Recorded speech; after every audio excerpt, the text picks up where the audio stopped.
जब सैनिक युद्ध की अनिश्चितताओं का सामना करते हैं तो उनके मन में मृत्यु के विचार प्रायः आते रहते हैं। वे ऐसे मार्गों की तलाश करते हैं जिनके द्वारा वे स्वयं राहत प्राप्त कर सकें और अपने परिवार वालों को राहत प्रदान कर सकें। प्रायः वे आभार प्रदर्शन और सलाह के पत्र लिखते हैं जिनमें वे अपने प्रियजनों को बहादुरी से जीने और इस प्रकार से जीने को उत्साहित करते हैं जिनसे उन्हें सम्मान मिले। कई रूपों में फिलिप्पियों को लिखी पौलुस की पत्री भी उस पत्र के समान है जैसा एक सैनिक लिखता है जब उसे लगता हो कि किसी भी समय उसकी मृत्यु हो सकती है। पौलुस ने फिलिप्पियों को ऐसे समय में लिखा जब वह बहुत कष्ट सह रहा था, ऐसे समय में जब वह सोच रहा था जल्दी ही उसे शायद मार डाला जाएगा। और उसने उन लोगों को लिखा जिनसे वह प्रेम करता था, और इसलिए फिलिप्पी में रहने वाले मसीहियों को लिखे उसके शब्द गंभीर परंतु प्रेमपूर्ण, दुखद परंतु सांत्वना देने वाले, प्रशंसात्मक परंतु कड़वी सच्चाई थे। पौलुस के दृष्टिकोण से वे शायद उसके विश्वास योग्य मित्रों के प्रति सलाह और हार्दिक आभार के अंतिम शब्द हो सकते थे। यह हमारी श्रृंखला पौलुस की कारागृह से लिखी पत्रियों का 5वां अध्याय है और हमने इस अध्याय का शीर्षक दिया है पौलुस और फिलिप्पियों, क्योंकि हम फिलिप्पी की कलीसिया को लिखी पौलुस की पत्री का परीक्षण करेंगे। इस पत्री में पौलुस ने फिलिप्पियों को उत्साहित करने के लिए लिखा जो उसके द्वारा सहे जा रहे कष्टों से चिंतित थे। अपनी मृत्यु की शीघ्र संभावना के पूर्वानुमान के साथ पौलुस ने स्वयं और फिलिप्पियों द्वारा सहे जाने वाले सताव और तनाव के समयों के लिए आशा और उत्साह से भरी एक पत्री लिखी। हम पौलुस और फिलिप्पियों के अपने अध्ययन को 3 भागों में विभाजित करेंगे। पहला, हम फिलिप्पियों को लिखी पौलुस की पत्री की पृष्ठभूमि का सर्वेक्षण करेंगे। दूसरा, हम फिलिप्पियों की संरचना और विषय वस्तु पर ध्यान देंगे। और तीसरा, हम इस पत्री के आधुनिक प्रयोग की जांच भी करेंगे। आइए फिलिप्पियों को लिखी पौलुस की पत्री की पृष्ठभूमि पर ध्यान देते हुए आरंभ करें। जिस प्रकार हमने इस पूरी श्रृंखला में कहा है, यह सदैव महत्वपूर्ण है कि हम पौलुस और जिनको उसने पत्रियां लिखीं उनकी परिस्थितियों को जान लें। इन विवरणों को जानना हमें पौलुस के संदेश पर आधारित रहने और इसे उस प्रकार ग्रहण करने में सहायता करता है जैसे पौलुस प्रदान करना चाहता था। अतः जब हम फिलिप्पियों को लिखी पौलुस की पत्री को देखते हैं तो हमें ऐसे प्रश्न पूछने की आवश्यकता है। फिलिप्पियों के लोग कौन थे? उनके जीवनों में और पौलुस के जीवन में क्या हो रहा था? और पौलुस ने उनको पत्री क्यों लिखी?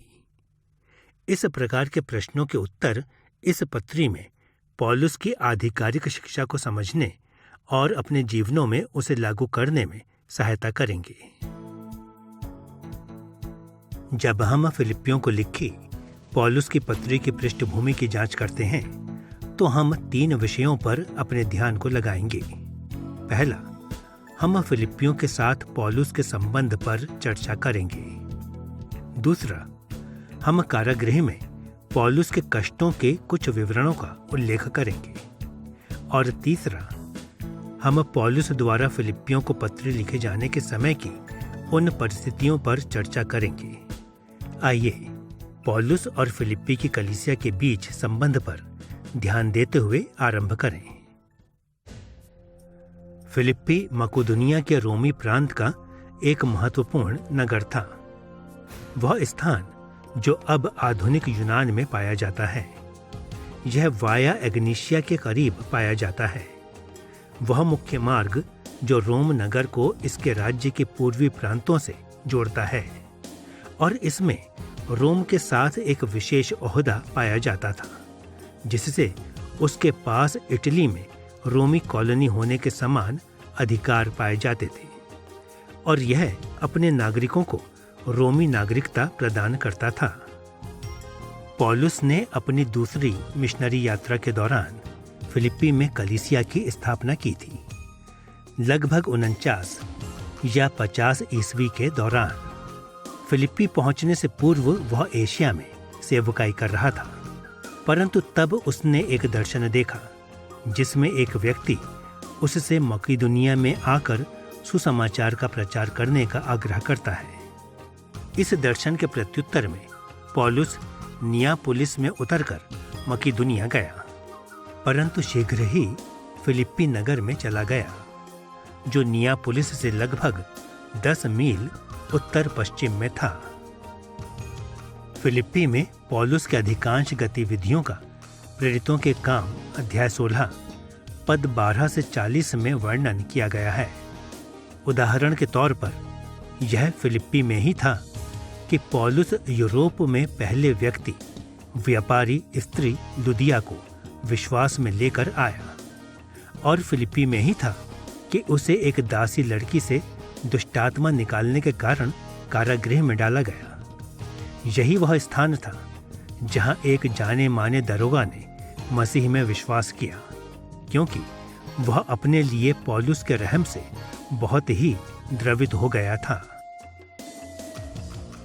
फिलिप्पी में पौलुस की सेवकाई इतनी सफल थी कि जब वह नगर से गया तो फिलिप्पियों के मसीहियों ने पौलुस की आर्थिक आवश्यकताओं में समय समय पर आर्थिक सहायता भेजकर उसकी सहायता की। फिलिप्पियों अध्याय 4 पद 15 से 16 को सुने, जहां पौलुस ने उनकी उदारता के बारे में लिखा। जब मैंने मकीदुनिया से कूच किया तब तुम्हें छोड़ और किसी मंडली ने लेने देने के विषय में मेरी सहायता नहीं की। इसी प्रकार जब मैं थिस्सलुनीके में था तब भी तुमने मेरी घटी पूरी करने के लिए एक बार क्या वरन 2 बार कुछ भेजा था। फिलिप्पी की कलीसिया ने पौलुस से प्रेम किया और उन्होंने आर्थिक भेंटों के द्वारा निरंतर उसकी सहायता की। फिलिप्पियों अध्याय 4 पद 10 और 18 के अनुसार पौलुस द्वारा पत्र लिखने के समय के आसपास ही फिलिप्पियों ने उसके लिए एक उपहार भेजा था। वहां पौलुस के शब्दों को सुने। अब इतने दिनों के बाद तुम्हारा विचार मेरे विषय में फिर जागृत हुआ है। निश्चय तुम्हें आरंभ में भी इसका विचार था, पर तुम्हें अवसर न मिला। मेरे पास सब कुछ है, वरन बहुतायत से भी है। जो वस्तुएं तुमने इपफ्रुदीतस के हाथ भेजी थी, उन्हें पाकर मैं तृप्त हो गया हूं।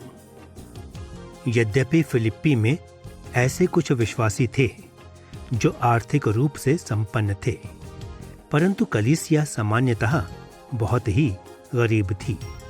वे सदैव आर्थिक रूप से पौलुस की सहायता करने के योग्य नहीं थे, परंतु जब उनके पास अवसर था तो उन्होंने उदारता से उसे दिया। और जिस प्रकार फिलिप्पियों ने पौलुस से प्रेम किया तो उसने भी उनके लिए असीम स्नेह का अनुभव किया। उसने प्रभु के प्रति उनके समर्पण और सुसमाचार की सेवकाई में उनकी सहभागिता के लिए उनसे प्रेम किया।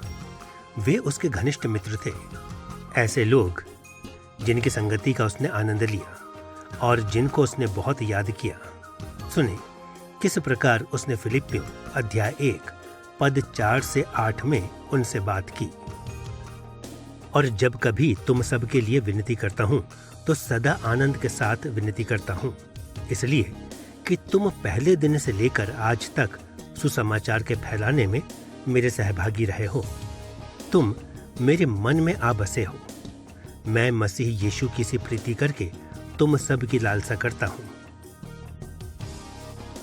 वास्तव में फिलिप्पियों अध्याय 2 पद 12 और अध्याय 4 पद 1 में पौलुस ने फिलिप्पियों को अपने प्रिय मित्रों के रूप में संबोधित किया, जिसमें उसने यूनानी शब्द अगापेटोस का प्रयोग किया। अगापेटोस वह शब्द है जिसका प्रयोग पौलुस ने अपने करीबी सहकर्मियों और प्रिय मित्रों जैसे तिखिकुस, एपफ्रास, फिलेमोन, ओनेसिमुस और लूका का वर्णन करने के लिए किया था। फिलिप्पियों की कलीसिया के लिए पौलुस का प्रेम अन्य कलीसियाओं के लिए उसके प्रेम की अपेक्षा अधिक विशिष्ट प्रतीत होता है, और यह केवल संबंध होने या परिचितता में ही नहीं, बल्कि उनकी निरंतर जोशपूर्ण मित्रता में भी प्रकट हुआ। और हमें इससे चकित नहीं होना चाहिए। आखिरकार यह कल्पना करना कठिन नहीं है कि पौलुस और लुदिया, उसकी मेजबान, या पौलुस और दरोगा जिसके जीवन को उसने बचाया था, और शायद पौलुस और उस दासी लड़की जिसे उसने दुष्टात्मा से छुड़ाया था, के बीच एक घनिष्ठ संबंध था। सब घटनाओं में पौलुस का फिलिप्पी के विश्वासियों के प्रति विश्वास काफी बढ़ गया था, और उनकी भी उसके प्रति ऐसी ही भावनाएं थीं।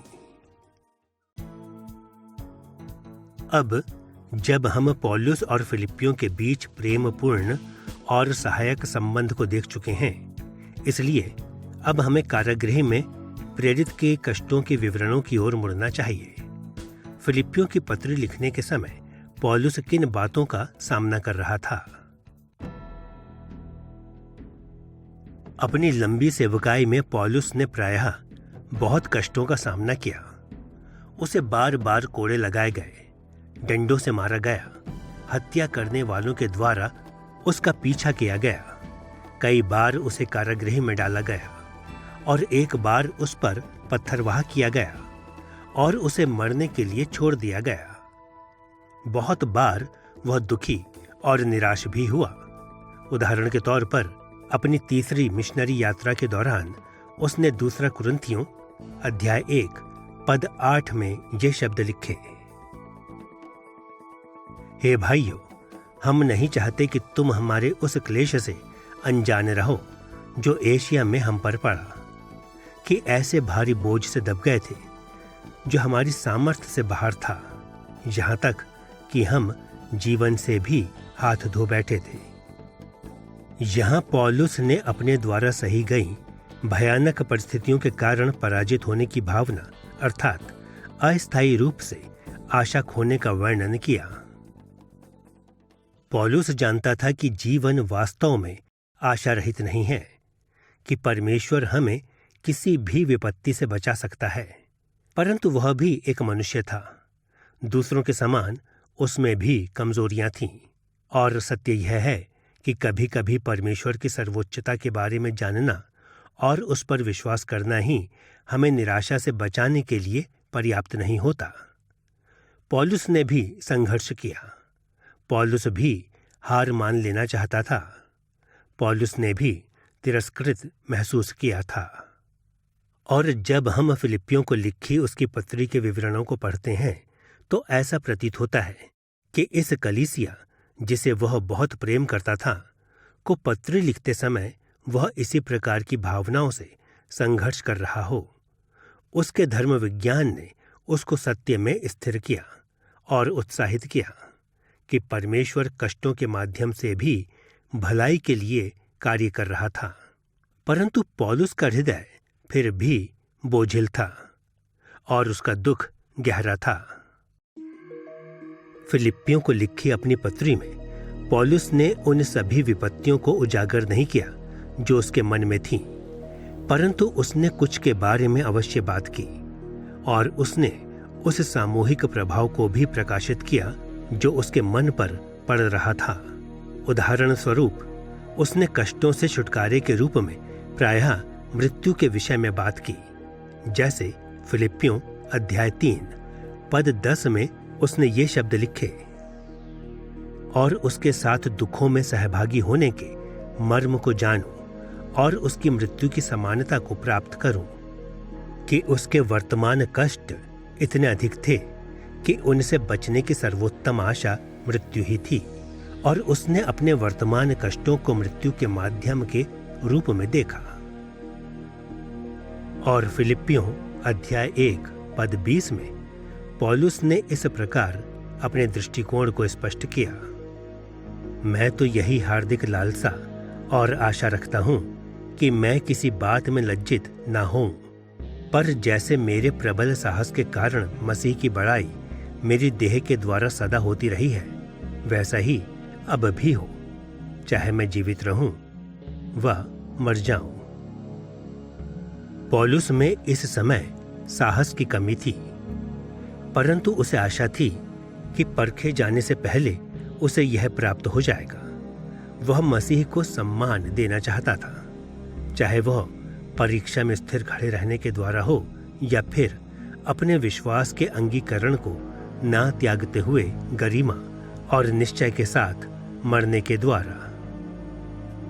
और इसके ठीक बाद पौलुस ने इन शब्दों के द्वारा मृत्यु की अपनी इच्छा व्यक्त की, क्योंकि मेरे लिए जीवित रहना मसीही है और मर जाना लाभ है।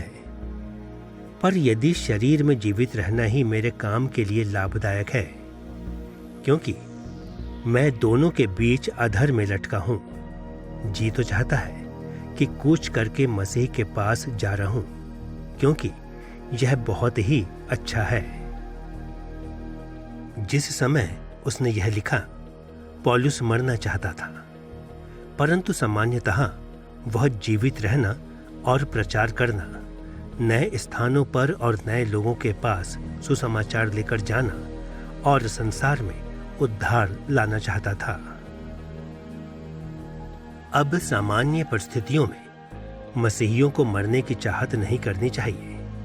हाँ, अपनी मृत्यु के समय हम प्रभु के साथ होंगे और हमें इसकी प्रतीक्षा करनी चाहिए, परंतु इतनी नहीं कि हम मृत्यु को एक मित्र के समान गले लगा लें। हमें जीवन के लिए रचा गया है और पवित्र शास्त्र सिखाता है कि मृत्यु एक शाप है। स्वयं पौलुस ने पहला कुरिन्थियों अध्याय 15 पद 26 में मृत्यु को एक शत्रु कहा है। परंतु पौलुस के जीवन के इस बिंदु पर उसकी परिस्थितियां इतनी कष्टकर थीं कि मसीह के साथ होने के लाभ उसे सेवकाई में बने रहने की चाहत और मृत्यु के लिए उसकी घृणा से अधिक लगे।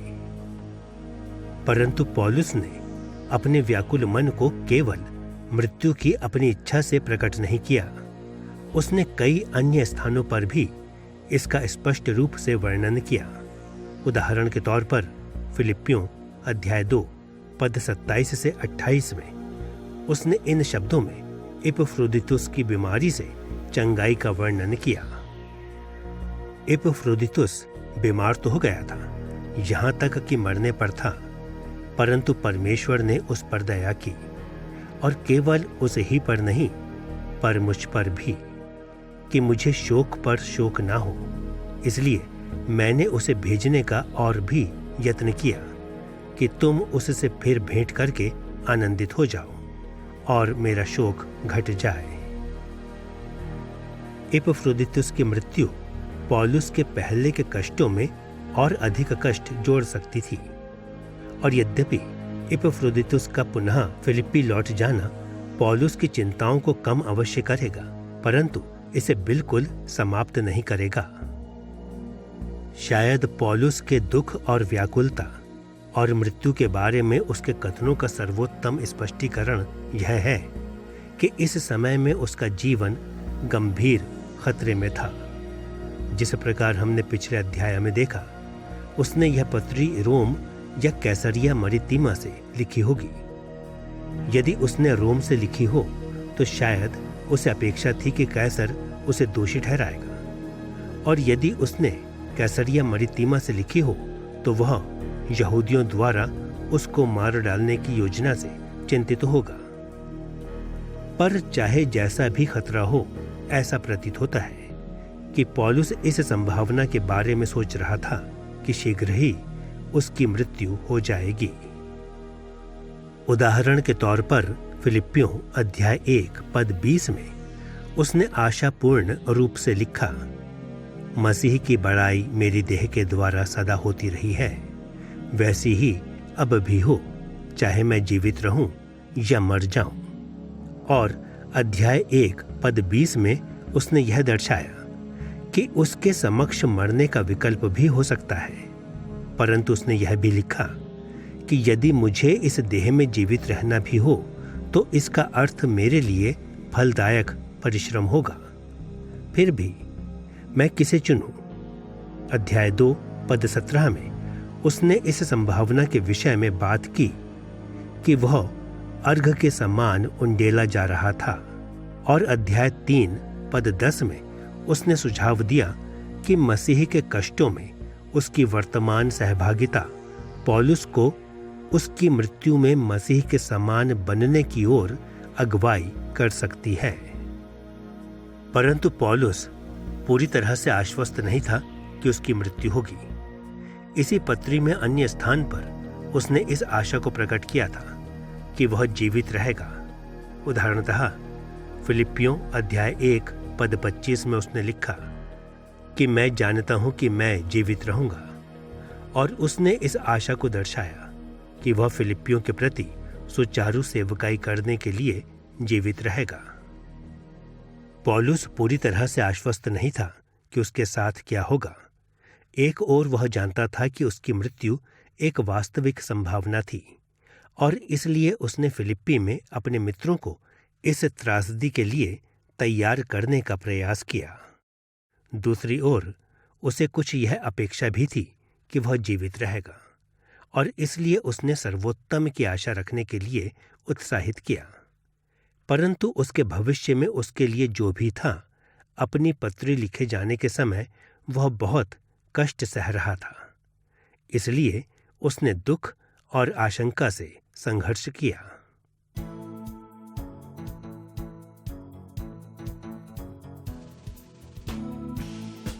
फिलिपियों के साथ पौलुस के रिश्ते और कारागृह में उसके दुखों को देखने के पश्चात हमें उन परिस्थितियों की जांच करनी चाहिए जो पौलुस द्वारा पत्र लिखे जाने के समय फिलिप्पी में थीं।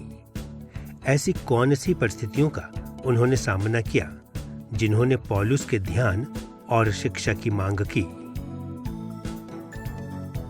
पौलुस ने फिलिप्पी की कलीसिया की अनेक परिस्थितियों को संबोधित किया, परंतु हम केवल 2 विषयों पर ध्यान देंगे। पौलुस के लिए फिलिप्पी की कलीसिया की चिंता और फिलिप्पी की कलीसिया में पाई जाने वाली आंतरिक और बाहरी समस्याएं। आइए पौलुस के लिए फिलिप्पियों की चिंता का उल्लेख करते हुए आरंभ करें। सामान्य रूप में फिलिप्पी की कलीसिया का प्रेरित पौलुस से मजबूत और प्रेमपूर्ण संबंध था, और जब उन्होंने कारागृह में उसके कष्टों के बारे में सुना तो वे निराश हो गए और उसके प्रति चिंतित हो गए। इसलिए जितनी जल्दी हो सके उन्होंने पौलुस की भौतिक आवश्यकताओं को पूरा करने के लिए भेंट और पौलुस को वह भेंट पहुंचाने के लिए कारागृह में उसकी सेवा करने के लिए एपफ्रोदितुस को भेजकर अपनी परवाह को प्रकट किया। पौलुस ने धन्यवाद के इस कथन को लिखते हुए इस भेंट का उल्लेख फिलिप्पियों अध्याय 4 पद 18 में किया। मेरे पास सब कुछ है, वरन बहुतायत से भी है। जो वस्तुएं तुमने एपफ्रोदितुस के हाथ भेजी थीं, उन्हें पाकर मैं तृप्त हो गया हूं। वह तो सुगंध और ग्रहण करने के योग्य बलिदान है जो परमेश्वर को भाता है। जैसे हम उल्लेख कर चुके हैं, फिलिप्पी के लोग धनी नहीं थे, इसलिए यह भेंट उनकी ओर से एक महत्वपूर्ण त्याग के रूप में समझी गई, परंतु उन्होंने उसे बहुत ही उत्सुकतावश भेजा था, क्योंकि वे पौलुस की सलामती के विषय में चिंतित थे। और जिस प्रकार हम फिलिप्पियों अध्याय 2 पद 25 में पढ़ते हैं, फिलिप्पी की कलीसिया ने एपफ्रोदितुस को भी कारागृह में पौलुस की सेवा करने के लिए भेजा था।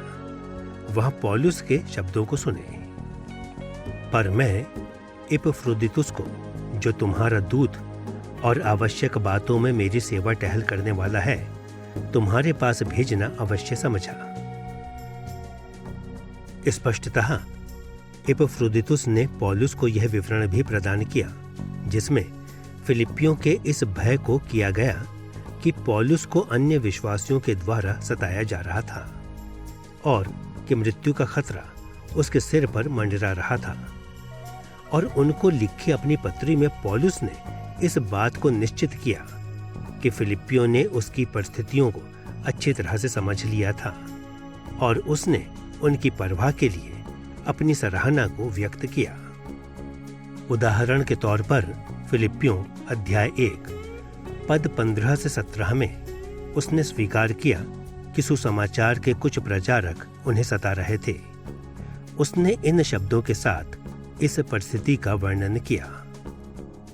कितने तो डाह और झगड़े के कारण मसीह का प्रचार करते हैं, और कई एक तो सिधाई से नहीं पर विरोध से मसीह की कथा सुनाते हैं, यह समझकर कि मेरी कैद में मेरे लिए क्लेश उत्पन्न करें। वास्तव में पौलुस के दुखी होने का एक कारण यह था कि उसके आसपास के कुछ ही विश्वासी और मसीही अगुओं ने सच्चाई से सुसमाचार की सेवकाई के लिए अपने हृदयों को समर्पित किया था। इस संबंध में फिलिप्पियों अध्याय 2 पद 21 में पौलुस के शब्दों को सुने। क्योंकि सब अपने स्वार्थ की खोज में रहते हैं, न कि यीशु मसीह की। सारांश में इस समय में पौलुस की परवाह करने पर फिलिप्पियों को सही ठहराया गया था। पौलुस की विपत्तियां बड़ी थीं और उसके लिए सहायता बहुत ही कम थी। परंतु फिलिप्पी के लोग केवल इसी बात से चिंतित नहीं थे कि पौलुस कष्टों को सह रहा है। वे इस बात से चिंतित थे कि कहीं उसकी मृत्यु ना हो जाए, चाहे वह उसकी हत्या के द्वारा हो या फिर सार्वजनिक दंड के द्वारा। और ये डर उचित भी थे। जैसा कि हमने पिछले अध्यायों में देखा है, यहूदियों ने बहुत बार पौलुस की हत्या करने का प्रयास किया था, और जिस अपराध का उस पर आरोप लगाया गया था उसके कारण वह मृत्यु की सजा का हकदार था। अतः प्रेरित के प्रति गहरी चिंता से फिलिप्पियों ने स्वयं को पौलुस के लिए प्रार्थना करने में लगा दिया। फिलिप्पियों अध्याय 1 पद 19 और 20 में उसने उत्साह के इन शब्दों के साथ उनकी प्रार्थनाओं के लिए उनका आभार प्रकट किया। क्योंकि मैं जानता हूं कि तुम्हारी विनती के द्वारा और यीशु मसीह की आत्मा के दान के द्वारा इसका प्रतिफल मेरा उद्धार होगा। मैं तो यही हार्दिक लालसा और आशा रखता हूं कि मसीह की बड़ाई मेरी देह के द्वारा सदा होती रही है, वैसा ही अब भी हो, चाहे मैं जीवित रहूं व मर जाऊं। पौलुस फिलिप्पियों की प्रार्थनाओं के लिए बहुत ही आभारी था, और उसने उन्हें आश्वस्त किया कि मृत्यु भी उसके कष्टों से एक स्वागत योग्य छुटकारा होगी। पौलुस की सलामती के प्रति फिलिप्पियों की चिंता या परवाह पर चर्चा करने के बाद हमें कलीसिया में पाई जाने वाली उन समस्याओं पर ध्यान देना चाहिए जो अनेक स्रोतों से उत्पन्न हुई थीं। फिलिप्पी की कलीसिया ने कम से कम 3 प्रकार की समस्याओं का सामना किया था। पहली, ऐसा प्रतीत होता है कि उन्होंने कलीसिया से बाहर के लोगों से सताव का सामना किया। दूसरी, उन्हें वैसी ही झूठी शिक्षाओं की संभावना का खतरा उठाना पड़ा जैसी दूसरी कलीसियाओं में भी पाई जाती थी। और तीसरी, उन्होंने कलीसिया में परस्पर मतभेद या कलह से भी संघर्ष किया। पौलुस ने फिलिप्पियों अध्याय 1 पद 27 से 30 में इन शब्दों को लिखते हुए उस सताव का उल्लेख किया जिसका वे सामना कर रहे थे। एक ही आत्मा में स्थिर हो और एक चित्त होकर सुसमाचार के विश्वास के लिए परिश्रम करते रहो, और किसी बात में विरोधियों से भय नहीं खाते। मसीह के कारण तुम पर यह अनुग्रह हुआ कि न केवल उस पर विश्वास करो पर उसके लिए दुख भी उठाओ, और तुम्हें वैसा ही परिश्रम करना है जैसा तुमने मुझे करते देखा है, और अब भी सुनते हो कि मैं वैसा ही करता हूं। कुछ वर्ष पूर्व फिलिप्पी में कलीसिया की स्थापना के ठीक बाद पौलुस ने मकीदुनिया के पड़ोसी नगर थिस्सलुनीके में यहूदियों के बड़े विरोध का सामना किया था। जैसा कि हम प्रेरितों के काम अध्याय 17 पद 5 से 13 में पढ़ते हैं। इन क्रोधित यहूदियों ने पौलुस और अन्य विश्वासियों पर रोमी कानून का उल्लंघन करने का आरोप लगाया। फलस्वरूप पौलुस को यहूदियों द्वारा और अधिक सताव और लोक प्रशासन द्वारा गिरफ्तार किए जाने से बचने के लिए रात में उस नगर से भागना पड़ा। थिस्सलुनीके के ये यहूदी इतने जोश में भरे हुए थे कि उन्होंने बिरिया नगर तक पौलुस का पीछा किया। अतः यह सोचना उचित है कि यही यहूदी या उनके जैसे दूसरे यहूदियों ने फिलिप्पी की कलीसिया को भी विचलित कर दिया था और शायद स्थानीय प्रशासन को भी कलीसिया के विरुद्ध भड़का दिया था। परंतु फिलिप्पी में सताव का सटीक विषय चाहे जो भी हो, कम से कम यह स्पष्ट है कि कलीसिया को अविश्वासियों द्वारा बहुत सताया जा रहा था। फिलिप्पियों की कलीसिया द्वारा सामना की गई दूसरी समस्या झूठी शिक्षा का खतरा थी। अब ऐसा प्रतीत होता है कि झूठी शिक्षा ने फिलिप्पी की कलीसिया पर अभी तक गहराई से प्रभाव नहीं डाला था, क्योंकि पौलुस ने अभी तक इसका प्रत्यक्ष रूप से खंडन नहीं किया था, परंतु उसने फिलिप्पियों को उस प्रत्येक झूठी शिक्षा को ठुकराने के लिए तैयार कर दिया था जो उस नगर में पहुंच सकती थी। फिलिप्पियों अध्याय 3 पद 1 से 3 में खतने के विषय में पौलुस के शब्दों पर ध्यान दीजिए। वे ही बातें तुमको बार बार लिखने में मुझे तो कोई कष्ट नहीं होता और इसमें तुम्हारी कुशलता है। कुत्तों से चौकस रहो, उन बुरे काम करने वालों से चौकस रहो, उन काट कूट करने वालों से चौकस रहो, क्योंकि खतना वाले तो हम ही हैं। पौलुस चिंतित था कि जिन झूठे शिक्षकों ने खतने के दुरुपयोगों की वकालत की थी, वे फिलिप्पियों की कलीसिया को परेशान कर सकते थे। उसने फिलिप्पियों अध्याय 3 पद 18 से 19 में झूठी शिक्षा की भी निंदा की, क्योंकि बहुतेरे अपनी चाल चलन से मसीह के क्रूस के बैरी हैं। उनका अंत विनाश है, उनका ईश्वर पेट है। वे अपनी लज्जा की बातों पर घमंड करते हैं और पृथ्वी की वस्तुओं पर मन लगाए रहते हैं।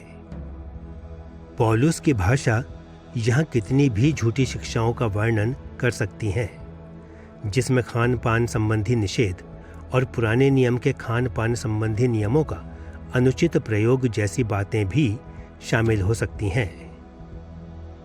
अब इस प्रकार की झूठी शिक्षाएं दो प्रकार के स्रोतों से निकली हो सकती है।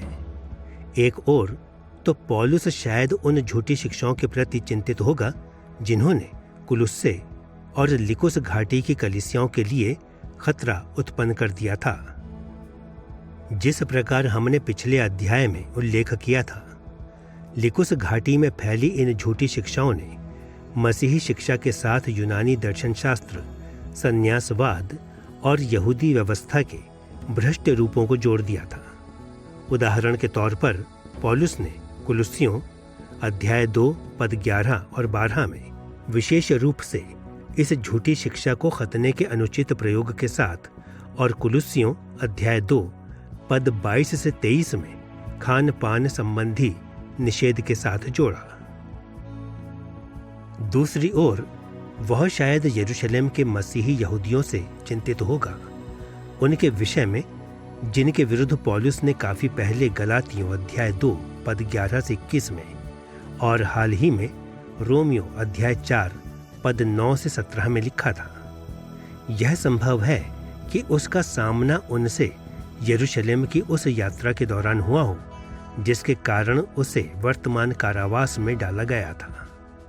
लिकुस घाटी के झूठे शिक्षकों के समान यहूदी मसीहियों ने भी खतना और खान पान का दुरुपयोग किया और गैर यहूदी विश्वासियों को पुराने नियम की व्यवस्था के पुराने प्रारूपों का पालन करने को बाध्य किया। अंत में सताव और झूठी शिक्षा की परेशानियों के अतिरिक्त फिलिप्पियों ने कलीसिया के भीतर ही विरोधों से संघर्ष किया। पौलुस ने फिलिप्पियों अध्याय 2 पद 1 से 3 में इस उपदेश के साथ सामान्य शब्दों में इन विरोधों को संबोधित किया। सो यदि मसीह में कुछ शांति और प्रेम से ढाढ़स और आत्मा की सहभागिता और कुछ करुणा और दया है, तो मेरा यह आनंद पूरा करो कि एक मन रहो और एक ही प्रेम, एक ही चित्त और एक ही मनसा रखो। विरोध या झूठी बड़ाई के लिए कुछ न करो, पर दीनता से एक दूसरे को अपने से अच्छा समझो। और फिलिप्पियों अध्याय 4 पद 2 में उसने इन शब्दों को लिखते हुए उन 2 स्त्रियों को उपदेश दिया जो अपने मतभेदों को सुलझा नहीं पा रही थीं। मैं युआदिया को भी समझाता हूँ और सुन्तुखे को भी कि वे प्रभु में एक मन रहें। अब फिलिप्पी में आंतरिक विरोध के लिए कठोर अनुशासन की जरूरत नहीं थी, परंतु फिर भी वे विघटनकारी, निष्फल और पापमय थे। स्वार्थी, प्रेम रहित संघर्ष को कलीसिया में कभी स्वीकार नहीं किया जा सकता। अतः पौलुस ने कलीसिया में एकता और प्रेम पर बल देने में काफी स्थान को समर्पित किया। अब जब हमने फिलिप्पियों की पृष्ठभूमि पर चर्चा कर ली है, तो हम अपने दूसरे विषय की ओर मुड़ने के लिए तैयार हैं। वह है फिलिप्पी की कलीसिया को पवित्र शास्त्र में पाई जाने वाली पौलुस की पत्री की संरचना और विषय वस्तु।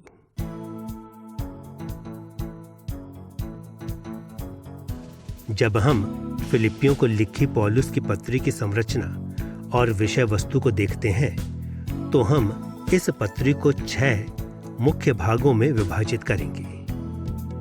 अध्याय 1 पद 1 से 2 में अभिवादन, अध्याय 1 पद 3 से 8 में आभार प्रदर्शन का भाग, अध्याय 1 पद 9 से 11 में फिलिप्पियों के लिए पौलुस की प्रार्थना, अध्याय 1 पद 12 से अध्याय 4 पद 20 में पत्री का मुख्य भाग, और अध्याय 4 पद 21 से 23 में पौलुस के अंतिम अभिनंदन। आइए पद 1 और 2 में अभिवादन के साथ आरंभ करें।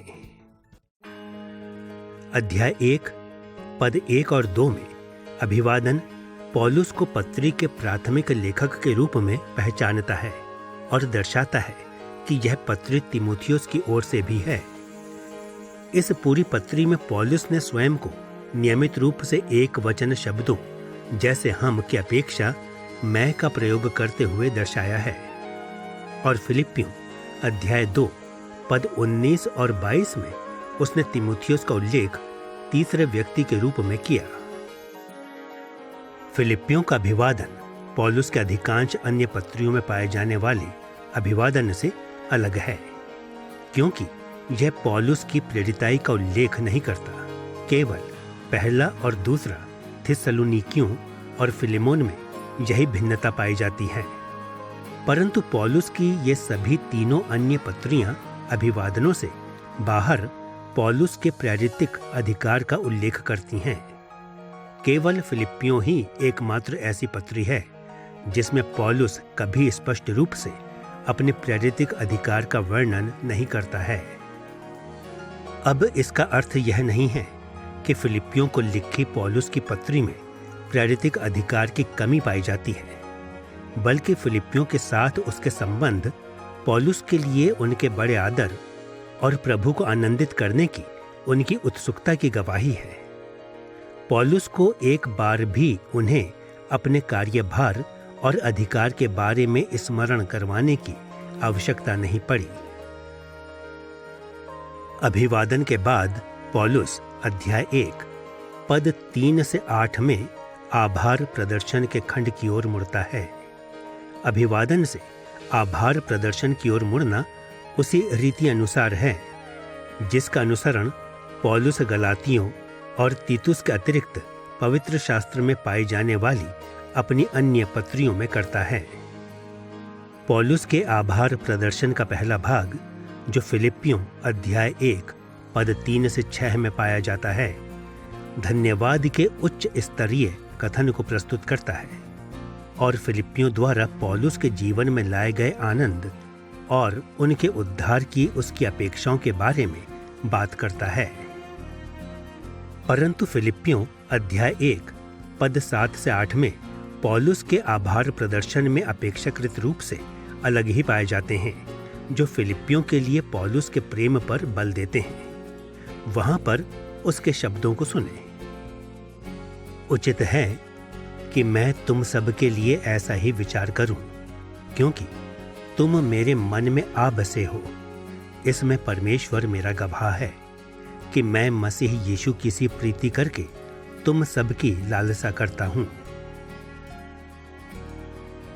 ये पद दर्शाते हैं कि फिलिप्पियों के साथ पौलुस का संबंध बहुत ही व्यक्तिगत और हृदय से जुड़ा हुआ था।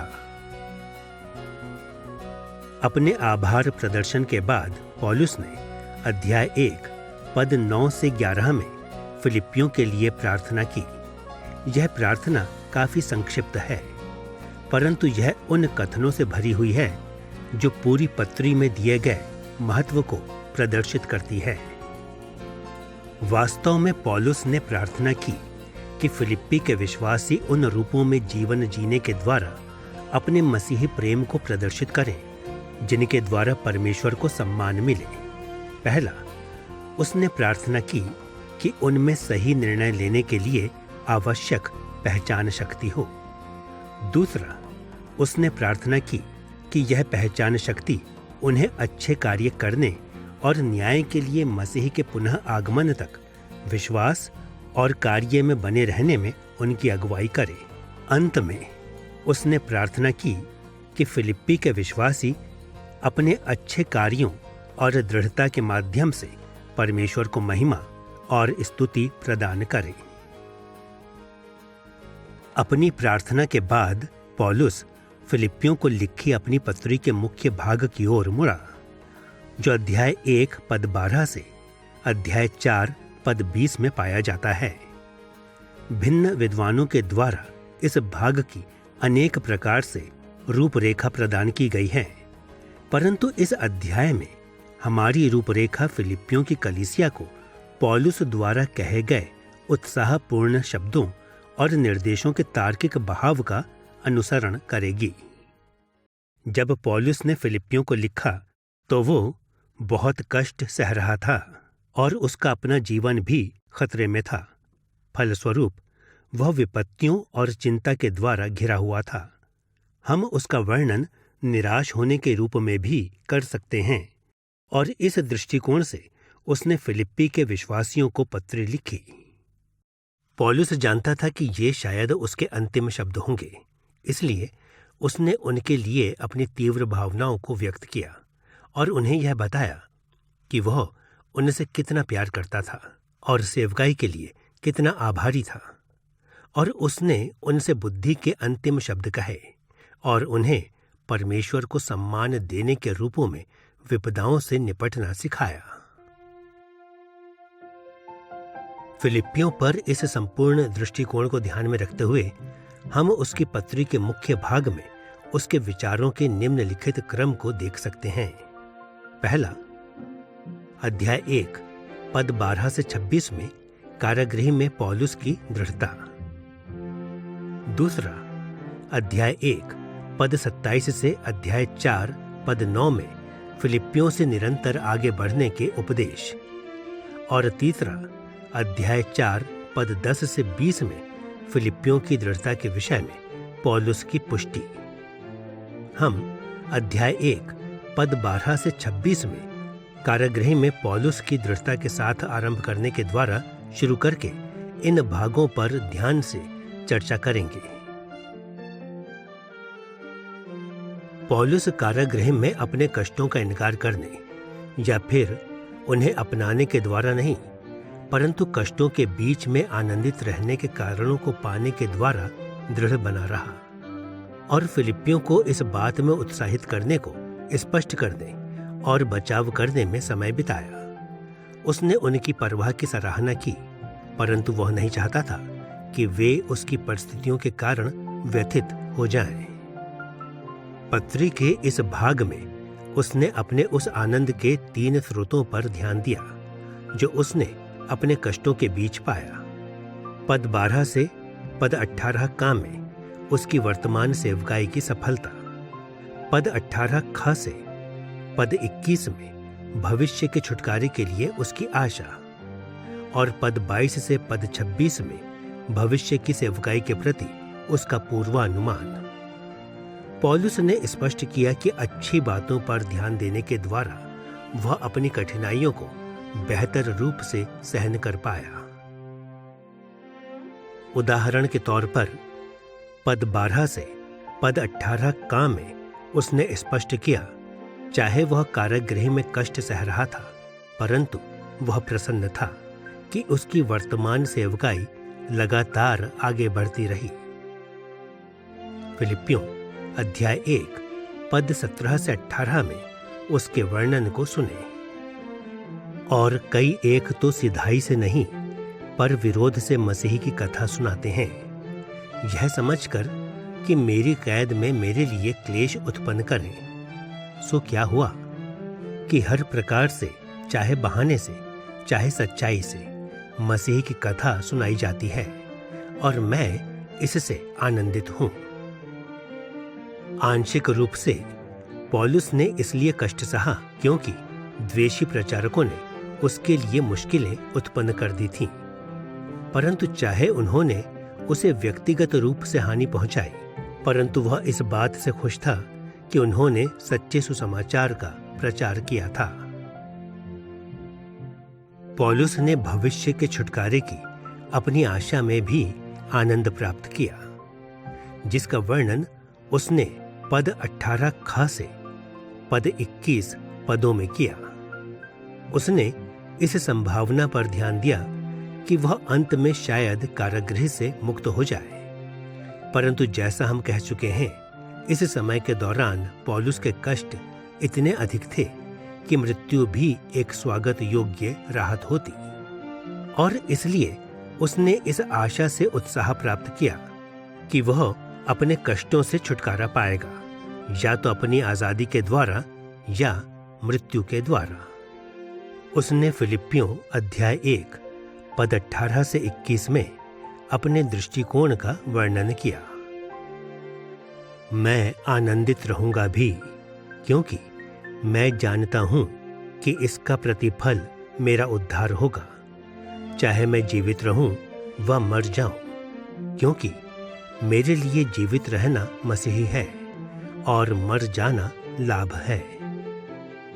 एक भाव में मृत्यु के खतरे ने पौलुस को बहुत ही व्याकुल कर दिया था, परंतु दूसरे भाव में वह मृत्यु से परे उस आनंद को देख सका जो स्वर्ग में मसीह की उपस्थिति में उसे मिलेगा, और छुटकारे तथा स्वर्ग पर ध्यान देने के द्वारा पौलुस अपनी परेशानियों के मध्य आनंद को प्राप्त कर सका।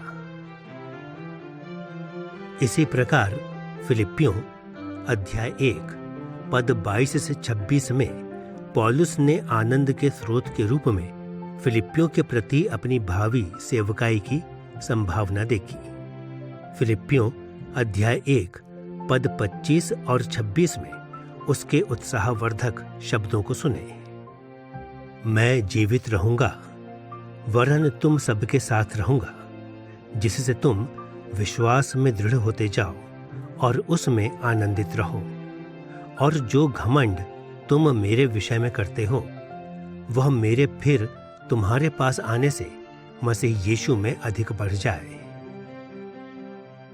फिलिप्पी के विश्वासी पौलुस से प्रेम करते थे, और उन्होंने इस बात को सुनकर राहत प्राप्त की होगी कि पौलुस के पास अभी भी जीवित रहने की आशा है, और वह भी उनसे प्रेम करता था, और उसने मसीह में उनकी खुशहाली के विचार से राहत और संतुष्टि प्राप्त की। उसके बारे में चिंतित न होने के लिए फिलिप्पियों को उत्साहित करने में कारागृह में अपनी दृढ़ता का प्रयोग करने के बाद पौलुस ने फिलिप्पियों अध्याय 1 पद 27 से अध्याय 4 पद 9 में फिलिप्पियों से दृढ़ बने रहने के उपदेशों के लंबे भाग शामिल किए। यहाँ पौलुस ने उन्हें मसीह में विश्वास योग्य रहने और कष्टदायक परिस्थितियों में भी उदाहरण पूर्ण जीवन जीने के लिए निर्देश दिए। पौलुस के उपदेशों पर हमारे विचार विमर्श में हम निम्नलिखित 4 मुख्य विषयों पर चर्चा करेंगे। अध्याय 1 पद 27 से अध्याय 2 पद 18 में दृढ़ता का महत्व, अध्याय 2 पद 19 से पद 30 में दृढ़ता के लिए सहायता जो सेवक प्रदान करते हैं, अध्याय 3 पद 1 से 16 में पौलुस की अपनी दृढ़ता का उदाहरण, और अंत में अध्याय 3 पद 17 से अध्याय 4 पद 9 में दृढ़ बने रहने की चुनौतियों के विषय में उसके निर्देश। सबसे पहले आइए देखें कि मसीही विश्वास और क्रिया में दृढ़ता के महत्व के विषय में पौलुस ने क्या कहा। फिलिपियों अध्याय 1 पद 27 से 29 में पौलुस ने कठिनाइयों से फिलिपियों के संघर्ष को माना और इन शब्दों के साथ उन्हें उत्साहित किया, तुम एक ही आत्मा में स्थिर हो और एक चित्त होकर सुसमाचार के विश्वास के लिए परिश्रम करते हो, और किसी बात में विरोधियों से भय नहीं खाते, क्योंकि मसीह के कारण तुम पर यह अनुग्रह हुआ कि न केवल उस पर विश्वास करो पर उसके लिए दुख भी उठाओ।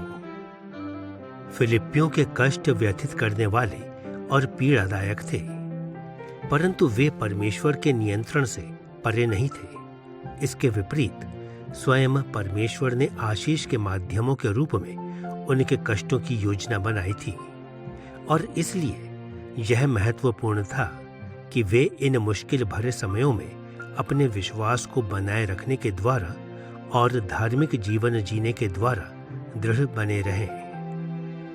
जैसे हम अन्य अध्यायों में देख चुके हैं, यीशु के कष्टों का कार्य तब तक पूरा नहीं होगा जब तक वह पुनः लौट न आए।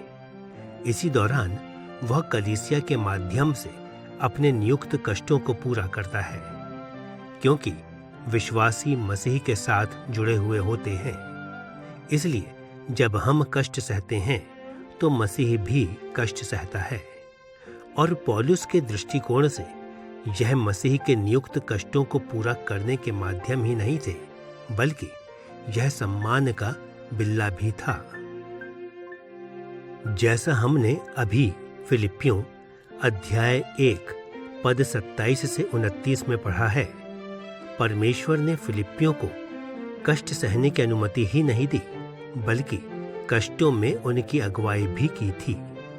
पौलुस ने फिलिपियों अध्याय 2 पद 5 से 9 में इस विचार को प्रकट किया, जहां उसने ये शब्द लिखे, जैसा मसीह यीशु का स्वभाव था वैसा ही तुम्हारा भी स्वभाव हो। उसने मनुष्य के रूप में प्रकट होकर अपने आप को दीन किया, और यहां तक आज्ञाकारी रहा कि मृत्यु, हाँ, क्रूस की मृत्यु भी सह ली। इस कारण परमेश्वर ने उसको अति महान भी किया और उसको वह नाम दिया जो सब नामों में श्रेष्ठ है। यीशु ने अपनी इच्छा से कष्ट और दुर्व्यवहार को कलीसिया के लाभ के लिए सहा, और इस बलिदान के लिए उसका पुरस्कार बहुत बड़ा था। इसी प्रकार कलीसिया के लाभ के लिए विश्वासियों को दीनतापूर्वक कष्ट और दुर्व्यवहार सहना चाहिए, और जब हम ऐसा करते हैं तो हमारा पुरस्कार भी बहुत बड़ा होगा। इसीलिए पौलुस फिलिपियों अध्याय 2 पद 17 और 18 में इन शब्दों को लिख पाया, और यदि मुझे तुम्हारे विश्वास के बलिदान और सेवा के साथ अपना लहू भी बहाना पड़े तो भी मैं आनंदित हूँ, और तुम सबके साथ आनंद करता हूँ। वैसे ही तुम भी आनंदित हो और मेरे साथ आनंद करो। पौलुस केवल यही नहीं चाहता था कि वे अपने नियुक्त कष्टों को सहें, बल्कि उनसे मिलने वाली आशीषों के कारण कष्टों के मध्य आनंद करें। इससे बढ़कर वह चाहता था कि वे उन आशीषों में आनंद करें जो उसके अपने कष्टों से उत्पन्न होंगे, उसी प्रकार जिस प्रकार उसने उन आशीषों में आनंद उठाया जो उनके कष्टों से उत्पन्न हुई थीं। पौलुस ने विश्वासियों को कष्ट के पुरस्कारों पर केंद्रित रहने को उत्साहित किया, ताकि वे बड़े दबाव में भी विश्वास और पवित्र जीवन जीने में दृढ़ता हासिल करने के लिए शक्ति और साहस प्राप्त करें। आखिरकार यदि वे इन्हें सहन न करें तो वे कष्टों से मिलने वाली आशीषों को प्राप्त नहीं करेंगे। दृढ़ता के महत्व पर बल देने और उन्हें इनके आशीषों से प्रेरित करने के बाद पौलुस ने उनकी देखरेख करने के लिए सेवकों को भेजने के द्वारा उनके द्वारा सही गई कठिनाइयों के माध्यम से दृढ़ता प्राप्त करने के लिए फिलिप्पियों को व्यवहारिक सहायता प्रदान की। पौलुस जानता था कि उसकी पत्री फिलिप्पियों को कष्टों का सामना करना सिखाएगी, परंतु वह यह भी समझ गया था कि कष्टों को सहना तब आसान होता है जब सच्चे लोग दिन प्रतिदिन के आधार पर हमारी सहायता करने के लिए हों और वे भी हमारे साथ कष्ट सह रहे हों। अतः पौलुस ने दृढ़ निश्चय कर लिया कि वह अपनी पत्री के साथ वह आवश्यकता के इस समय में फिलिप्पियों के प्रति सेवकाई करने के लिए अपने मित्रों को भेजे। पहले पौलुस ने इपफ्रोदितुस को भेजने की योजना बनाई। वह फिलिप्पियों का ही संदेशवाहक था जो पहले पौलुस की सेवा करने के लिए आया था। ऐसा संभव है कि इपफ्रोदितुस ही वह था जिसने वास्तव में फिलिप्पियों को पौलुस की पत्री पहुंचाई थी, जैसा कि हम फिलिप्पियों अध्याय 2 पद 25 से 30 में सीखते हैं। फिलिप्पी की कलीसिया इपफ्रोदितुस के बारे में चिंतित थी क्योंकि वह बीमार हो गया था, और इपफ्रोदितुस को भी उनकी परवाह थी क्योंकि वे काफी चिंतित थे। अतः पौलुस ने इपफ्रोदितुस को पुनः उनके पास भेजा ताकि वह उनके मनों को शांति दे और उनके प्रति सेवकाई करे। फिर पौलुस ने तीमुथियुस को फिलिप्पी में भेजने की योजना बनाई। कुछ समय के लिए वह कारागृह में पौलुस के साथ रहा और दुख भरे समय के दौरान उसने प्रेरित के प्रति सेवकाई की। परंतु जैसा हम फिलिप्पियों अध्याय 2 पद 19 में देखते हैं, पौलुस को आशा थी कि वह शीघ्र ही फिलिप्पियों की सहायता के लिए उसे भेज सके। अंततः पौलुस को आशा थी कि वह स्वयं कारागृह से मुक्त हो जाएगा और फिलिप्पियों के प्रति सेवकाई करने के लिए आएगा।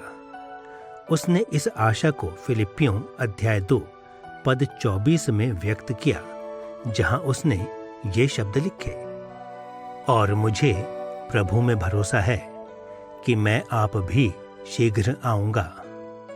यूनानी शब्द पेपोइथा, जिसका अनुवाद यहाँ आश्वस्त के रूप में किया गया है, का बेहतर अनुवाद शायद राजी हुआ होगा।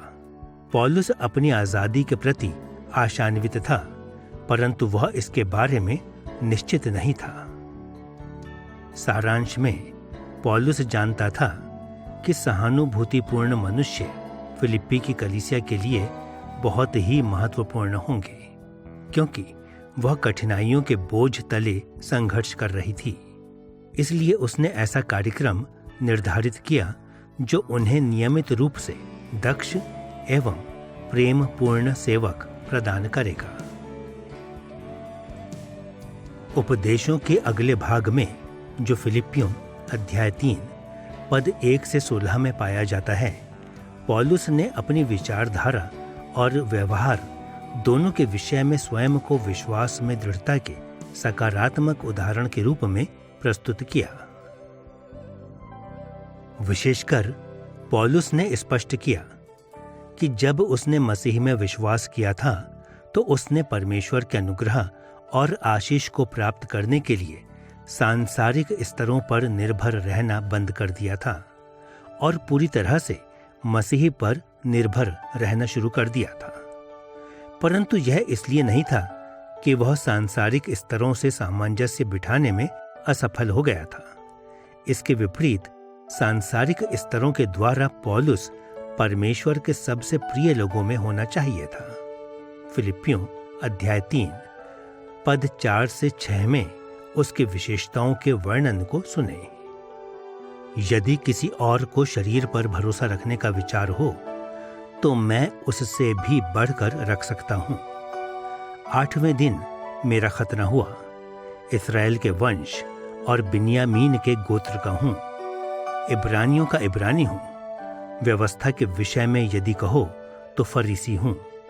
उत्साह के विषय में यदि कहो तो कलीसिया का सताने वाला, और व्यवस्था की धार्मिकता के विषय में यदि कहो तो निर्दोष था। यदि कोई आम मनुष्य व्यवस्था का पालन करने के द्वारा परमेश्वर की आशीषों को प्राप्त कर पाता तो वह पौलुस था। परंतु सच्चाई यह है कि कोई भी पतित मनुष्य परमेश्वर के उद्धार और अनंत जीवन के आशीषों को प्राप्त करने के लिए पर्याप्त रूप से भला नहीं हो सकता, और इसलिए पौलुस ने दुनियावी योग्यताओं पर निर्भर होने का इनकार कर दिया और केवल मसीह की योग्यताओं पर निर्भर रहा जो परमेश्वर ने उसे विश्वास के माध्यम से प्रदान की। इसके साथ साथ उसने यह भी स्पष्ट किया कि विश्वास का मुंह से अंगीकार करना ही हमारे उद्धार के लिए पर्याप्त नहीं है। इसके विपरीत हमें अनंत जीवन को प्राप्त करने के लिए विश्वास में दृढ़ बने रहना आवश्यक है। हमें अपना विश्वास बनाए रखना आवश्यक है और हमें पवित्र जीवन जीना भी आवश्यक है, नहीं तो हम अपने विश्वास को झूठा साबित करेंगे। इसीलिए उसने फिलिप्पियों अध्याय 3 पद 12 से 16 में मसीह में उद्धार के बारे में इन शब्दों को लिखते हुए दृढ़ता पर काफी बल दिया। यह मतलब नहीं कि मैं पा चुका हूं या सिद्ध हो चुका हूं, पर उस पदार्थ को पकड़ने के लिए दौड़ा चला जाता हूं जिसके लिए मसीह यीशु ने मुझे पकड़ा था। मैं निशाने की ओर दौड़ा चला जाता हूं ताकि वह इनाम पाऊं जिसके लिए परमेश्वर ने मुझे मसीह यीशु में ऊपर बुलाया है। सो जहां तक हम पहुंचे हैं उसी के अनुसार चलें। विश्वास को मुंह से अंगीकार करना ही पर्याप्त नहीं है। हमें दृढ़ बने रहने के द्वारा अपने विश्वास को प्रमाणित करना है, और यदि हम अपने उद्धार के लिए मसीह के विश्वास में और भक्तिपूर्ण जीवन में उसके प्रति विश्वास योग्यता में दृढ़ता से अंत तक बने ना रहें तो हम अपने विश्वास को झूठा प्रमाणित करेंगे। पौलुस के अंतिम उपदेश दृढ़ता की चुनौतियों के विषय में थे, जिसको उसने फिलिप्पियों अध्याय 3 पद 17 से अध्याय 4 पद 9 में संबोधित किया। ये उपदेश प्रमुख रूप से उसके उपदेश के प्रयोग हैं कि फिलिप्पी के विश्वासी उसकी दृढ़ता के उदाहरण का अनुसरण करें। दृढ़ता की चुनौतियों को संबोधित करने में पौलुस ने फिलिप्पियों को उत्साहित किया कि वे परमेश्वर के प्रति अपनी विश्वास योग्यता में ठोकर खाने में ना तो झूठे शिक्षकों को, ना ही कलीसिया में कोई मतभेद को, और ना ही व्यक्तिगत कठिनाइयों को अनुमति दें। और उसने उन मार्गों पर ध्यान देने के द्वारा आरंभ किया जिनके द्वारा झूठे शिक्षक कलीसिया पर हमला कर सकते हैं और इसकी दृढ़ता के लिए खतरा बन सकते हैं। फिलिप्पियों अध्याय 3 पद 18 और 19 को सुने, जहां उसने इस कठोर निंदा को लिखा। क्योंकि बहुतेरे अपनी चाल चलन से मसीह के क्रूस के बैरी हैं, उनका अंत विनाश है, उनका ईश्वर पेट है। वे अपनी लज्जा की बातों पर घमंड करते हैं और पृथ्वी की वस्तुओं पर मन लगाए रहते हैं। स्पष्टतः मसीह के क्रूस के शत्रु विश्वासी नहीं थे, परंतु फिर भी वे ऐसी स्थिति में थे कि वे कलीसिया के लिए खतरा बने, शायद इसलिए कि उन्होंने फुसलाने के शब्दों में बात की, या इसलिए कि वे कलीसिया में प्रभावशाली थे। जैसे भी हो, पौलुस ने बल दिया कि मसीही सच्चे मसीही विश्वास और क्रिया में दृढ़ रहते हुए मसीह के शत्रुओं की झूठी शिक्षाओं को त्याग दें। मुश्किलों और कष्टों से दूर रहने की चाहत सुसमाचार में विश्वास को खोने का पर्याप्त कारण नहीं था, और फुसलाने वाले तर्क प्रभु की शक्ति का स्थान नहीं ले सकते थे। परंतु पौलुस ने यह चेतावनी भी दी कि कलीसिया के सच्चे विश्वासी भी अन्य विश्वासियों के समक्ष दृढ़ता की चुनौतियों को प्रस्तुत कर सकते हैं। इसके उदाहरण के रूप में उसने युआदिया और सुन्तुखे के बीच में पाई जाने वाली समस्या का उल्लेख किया। फिलिप्पियों अध्याय 4 पद 1 से 3 में उसके शब्दों को सुने। इसलिए प्रभु में इसी प्रकार स्थिर रहो। मैं युआदिया को भी समझाता हूं और सुन्तुखे को भी कि वे प्रभु में एक मन रहें। और हे सच्चे सहकर्मी, कि तू उन स्त्रियों की सहायता कर, क्योंकि उन्होंने मेरे साथ सुसमाचार फैलाने में परिश्रम किया है। इस विरोध के द्वारा युआदिया और सुन्तुखे पवित्र जीवन जीने में मजबूती से खड़े होने में असफल हो रही थीं, और अपने प्रभाव के कारण उन्होंने फिलिप्पी के अन्य विश्वासियों की दृढ़ता को भी खतरे में डाल दिया था। और अंत में पौलुस ने फिलिप्पियों को उपदेश दिया कि वे व्यक्तिगत कठिनाइयों को अनुमति देकर अपनी दृढ़ता में रुकावट पैदा न करें। उसने उन्हें इस बात से भी उत्साहित किया कि वे आनंदपूर्ण दृष्टिकोण रखें और व्याकुलता को अनुमति न दें, ताकि वे निरुत्साहित न हों। फिलिप्पियों अध्याय 4 पद 4 से 7 में पाए जाने वाले इन शब्दों में उसके विचारों को अच्छी तरह से प्रस्तुत किया गया है। प्रभु में सदैव आनंदित रहो। मैं पुनः कहता हूं कि आनंदित रहो। किसी बात की चिंता न करो, परंतु प्रत्येक बात में तुम्हारी विनतियां परमेश्वर के समक्ष प्रस्तुत की जाएं। तब परमेश्वर की शांति मसीह यीशु में तुम्हारे हृदयों और विचारों की रक्षा करेगी। पौलुस का व्यावहारिक निर्देश यह था कि विश्वासियों को परमेश्वर से प्रार्थना करनी चाहिए कि वह उन्हें अपनी चिंताओं से मुक्त करे। परंतु ऐसा प्रतीत होता है कि अधिकांश विषयों में पौलुस की अपेक्षा थी कि परिवर्तन दिल और मन का, स्वभाव और दृष्टिकोण का हो। अंत में अध्याय 4 पद 10 से पद 20 में पौलुस ने फिलिप्पियों की विश्वास और मसीही जीवन में दृढ़ता के शब्दों के द्वारा विशेषकर पौलुस के प्रति उनकी सुचारू सेवकाई के माध्यम से पुष्टि करते हुए इस पत्री को समाप्त किया। इस खंड में पौलुस ने फिलिप्पियों को उस धन के लिए धन्यवाद दिया जो उन्होंने कारागृह में उसके कष्टों से राहत पहुंचाने के लिए भेजा था। पौलुस की आभार पत्री ने उन्हें आश्वस्त कर दिया था कि उसे धन प्राप्त हो गया था और इससे उसकी परिस्थितियों में सुधार हुआ था। परंतु पौलुस के लिए धन का सबसे अधिक प्रभाव भावनात्मक प्रतीत होता है। फिलिप्पियों अध्याय 4 पद 12 से 14 में उसके शब्दों को सुने।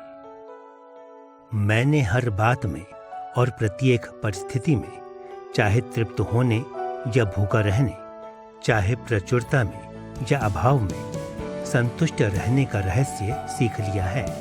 फिर भी मेरी विपत्ति में मेरा साथ देकर तुमने अच्छा कार्य किया है। धन ने शायद उसके कुछ कष्टों को कम कर दिया था, परंतु उसे संतोष परमेश्वर की ओर से ही मिला। इस धन का सबसे अधिक महत्व यह था कि इसने पौलुस के हृदय को स्पर्श कर लिया था। अपने लिए उनके बलिदान के माध्यम से इन निर्धन मसीहियों ने पौलुस को एहसास करवा दिया था कि वे पौलुस से कितना सच्चा प्रेम करते थे। फिलिप्पियों द्वारा पौलुस के लिए अपने प्रेम को प्रदर्शित करने का इससे बेहतर समय नहीं हो सकता था। इस समय पर पौलुस का कारावास उस पर बहुत बड़ा बोझ बना हुआ था। वह कष्टों को सह रहा था और हताश था।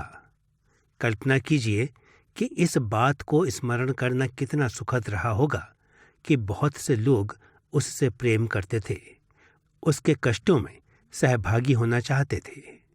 यह भी सोचा जा सकता है कि फिलिप्पियों ने ही निराशा पर विजय पाने में पौलुस की सहायता की थी।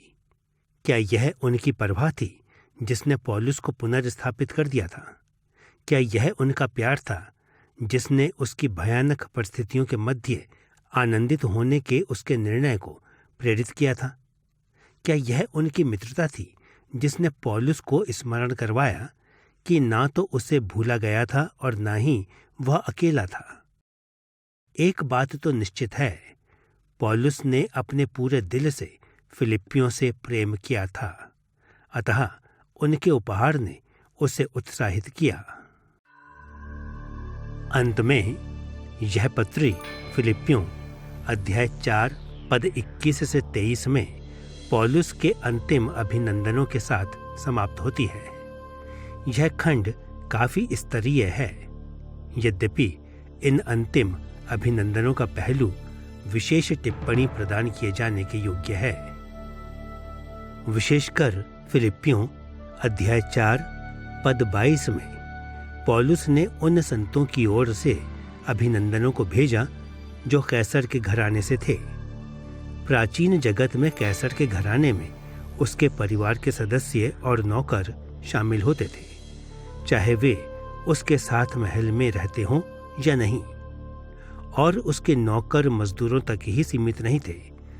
उनमें उसके व्यक्तिगत अंगरक्षक और लोक सेवक भी शामिल थे। अब कैसर के घराने के उल्लेख ने अनेक बाइबल व्याख्याताओं को यह निष्कर्ष निकालने को प्रेरित किया है कि पौलुस ने यह पत्री रोम से लिखी थी, जहां कैसर रहता था और अपने घराने को संचालित करता था। परंतु हमें जल्दबाजी में यह निर्णय नहीं लेना चाहिए। सच्चाई यह है कि कैसर के साम्राज्य के सभी लोक सेवकों और रक्षकों को उसके घराने का भाग कहा जाता था। इनमें वे लोग भी शामिल थे जो कैसरिया मरितिमा में रहते थे। चाहे जैसा भी हो, कैसर के घराने के विश्वासियों का उल्लेख दर्शाता है कि पौलुस के कारावास ने उसके सुसमाचार की सेवकाई में बाधा उत्पन्न नहीं की थी। इसके विपरीत पौलुस ने चेले बनाना जारी रखा, अपने दरोगाओं में से भी। फिलिप्पियों को लिखी पौलुस की पत्री की पृष्ठभूमि और इसकी संरचना और विषय वस्तु की जांच करने के बाद अब हम इस पत्री में पौलुस की शिक्षाओं के आधुनिक प्रयोग पर चर्चा करने की स्थिति में हैं। यह कहने की आवश्यकता नहीं है कि फिलिप्पियों की पत्री को कई रूपों में हमारे आधुनिक जीवनों पर लागू किया जा सकता है, परंतु इस अध्याय में हमने दूसरों को उत्साहित करने में पौलुस के उस समय के प्रयास पर ध्यान दिया है जब उसने ऐसे समय का सामना किया जो शायद उसका अंतिम दिन हो सकता था। इस दृष्टिकोण से एक विषय सामने आता है। फिलिप्पियों को दृढ़ बने रहने और परमेश्वर के समक्ष विश्वास योग्यता के साथ चलने के लिए पौलुस द्वारा दिया गया उत्साह। जब हम इस बात पर चर्चा करते हैं कि फिलिप्पियों का आज हमारे लिए क्या अर्थ है, तो हम उसकी पत्री के इस पहलू पर ध्यान देंगे। जब हम आधुनिक मसीही जीवन के लिए फिलिप्पियों को लिखी पौलुस की पत्री के निहितार्थों के बारे में सोचते हैं, तो हम मसीही दृढ़ता के 3 पहलुओं की जांच करेंगे। पहला, हम दृढ़ता की प्रकृति को संबोधित करेंगे। दूसरा, हम दृढ़ता की विचारधारा पर चर्चा करेंगे। और तीसरा, दृढ़ता की कलीसियाई सेवकाई पर चर्चा करेंगे। आइए पहले हम दृढ़ता की प्रकृति की ओर मुड़ें। फिलिप्पियों में दृढ़ता पर पौलुस की शिक्षा को 3 तथ्यों के द्वारा सबसे सरल रूप से समझा जा सकता है। दृढ़ता की परिभाषा, दृढ़ता की आवश्यकता और दृढ़ता का आश्वासन। इसलिए आइए पौलुस द्वारा दी गई दृढ़ता की परिभाषा को देखने के द्वारा आरंभ करें। पौलुस ने दृढ़ता को सच्चे विश्वास और धार्मिक जीवन के द्विरूपीय विचारों के साथ समझा। एक ओर तो दृढ़ता मसीह के सुसमाचार में हमारे विश्वास को बनाए रखना और परमेश्वर के समक्ष हमारे धार्मिक स्तर के लिए केवल परमेश्वर की योग्यताओं पर निर्भर रहना है। पौलुस ने इस विषय में फिलिप्पियों अध्याय 1 पद 27 में लिखा, जहां उसने इन शब्दों के साथ फिलिप्पियों के लिए अपनी आशा को व्यक्त किया। एक मन के साथ सुसमाचार के विश्वास के लिए एक साथ संघर्ष करते हुए एक आत्मा में स्थिर हो। विश्वासियों के रूप में हमें अपनी धारणाओं के विषय में कभी हार ना मानते हुए सुसमाचार के प्रति अपने समर्पण में स्थिर रहना आवश्यक है। जब हम विश्वास में दृढ़ रहने की बात करते हैं तो उससे हमारा यही अर्थ होता है। मसीह के सुसमाचार में सच्चे विश्वास को कई रूपों में वर्णित किया जा सकता है, परंतु मसीही विश्वास के उस मुख्य केंद्र को सुने जिसका वर्णन पौलुस ने फिलिप्पियों अध्याय 3 पद 8 से 9 में किया। मैंने सब वस्तुओं को खो दिया और उन्हें कूड़ा करकट मानता हूं, ताकि मैं मसीह को प्राप्त करूं और उसी में पाया जाऊं। व्यवस्था पालन से प्राप्त होने वाली अपनी धार्मिकता के कारण नहीं, परंतु मसीह पर विश्वास करने से प्राप्त होने वाली धार्मिकता से, अर्थात वह धार्मिकता जो विश्वास के आधार पर परमेश्वर से प्राप्त होती है। इस अनुच्छेद में पौलुस ने दर्शाया कि सच्ची धार्मिकता और उद्धार पाने के लिए उसकी सारी मानवीय प्रतिष्ठा और भले कार्य व्यर्थ थे। एक ही बात जो उसे उद्धार प्रदान कर सकती थी वह थी मसीह की धार्मिकता, जो विश्वास के द्वारा पौलुस पर लागू होती है। जब तक हम अपनी धार्मिकता के लिए पूरी तरह से मसीह की योग्यताओं पर निर्भर रहते हैं, हम दृढ़ बने रहते और अपने विश्वास में स्थिर खड़े रहते हैं। अब कहने का अर्थ यह नहीं है कि दृढ़ता कभी संदेहों के सामने नहीं झुकती, बल्कि बात यह है कि दृढ़ विश्वास सुसमाचार के सत्य को पूरी तरह से कभी नहीं नकारता। इससे बढ़कर सच्चे विश्वास को रखने का अर्थ यह नहीं है कि हमारे पास सिद्ध धर्म विज्ञान है। हमारे धर्म विज्ञान में अनेक त्रुटियां होने के बावजूद भी हम सुसमाचार के आधारभूत सिद्धांतों के प्रति विश्वास योग्य रह सकते हैं। परंतु जब हम इस केंद्रीय सत्य पर विश्वास नहीं करते कि हम केवल मसीह और मसीह के द्वारा ही उद्धार पाते हैं, तो हम दृढ़ बने रहने में सचमुच असफल हो जाते हैं। सच्चे विश्वास के रूप में दृढ़ता को परिभाषित करने के अतिरिक्त पौलुस ने दृढ़ता को भले और प्रशंसनीय कार्य करते हुए धार्मिक जीवन जीने के रूप में भी दर्शाया। उदाहरण के तौर पर उसने फिलिप्पियों अध्याय 2 पद 12 और 13 में इस प्रकार कहा, अतः हे मेरे प्रियो, जिस प्रकार तुमने सदैव आज्ञा का पालन किया है, डरते और थरथराते हुए अपने उद्धार का कार्य पूरा करो, क्योंकि केवल परमेश्वर ही है जो अपने अच्छे उद्देश्य के लिए तुम्हारे भीतर इच्छा जागृत करने और तुमसे कार्य करवाने के लिए सक्रिय है। यहाँ पौलुस ने उद्धार के अनुसार कार्य करते रहते हुए भले कार्यों में जारी रहने के विषय में बात की। अब भले कार्यों में दृढ़ बने रहने का अर्थ यह नहीं है कि हम सिद्ध जीवन बिताते हैं। हम इस जीवन में कभी सिद्धता को प्राप्त नहीं कर सकते और कभी कभी हमें गंभीर रूप में ठोकर भी लग जाती है, बल्कि जब हम विश्वास योग्यता से मसीह की आज्ञा मानने का प्रयास करते हैं तो हम भले कार्यों में दृढ़ हो सकते हैं। अब पौलुस यह नहीं चाहता था कि विश्वासी केवल दृढ़ता की परिभाषा ही जाने।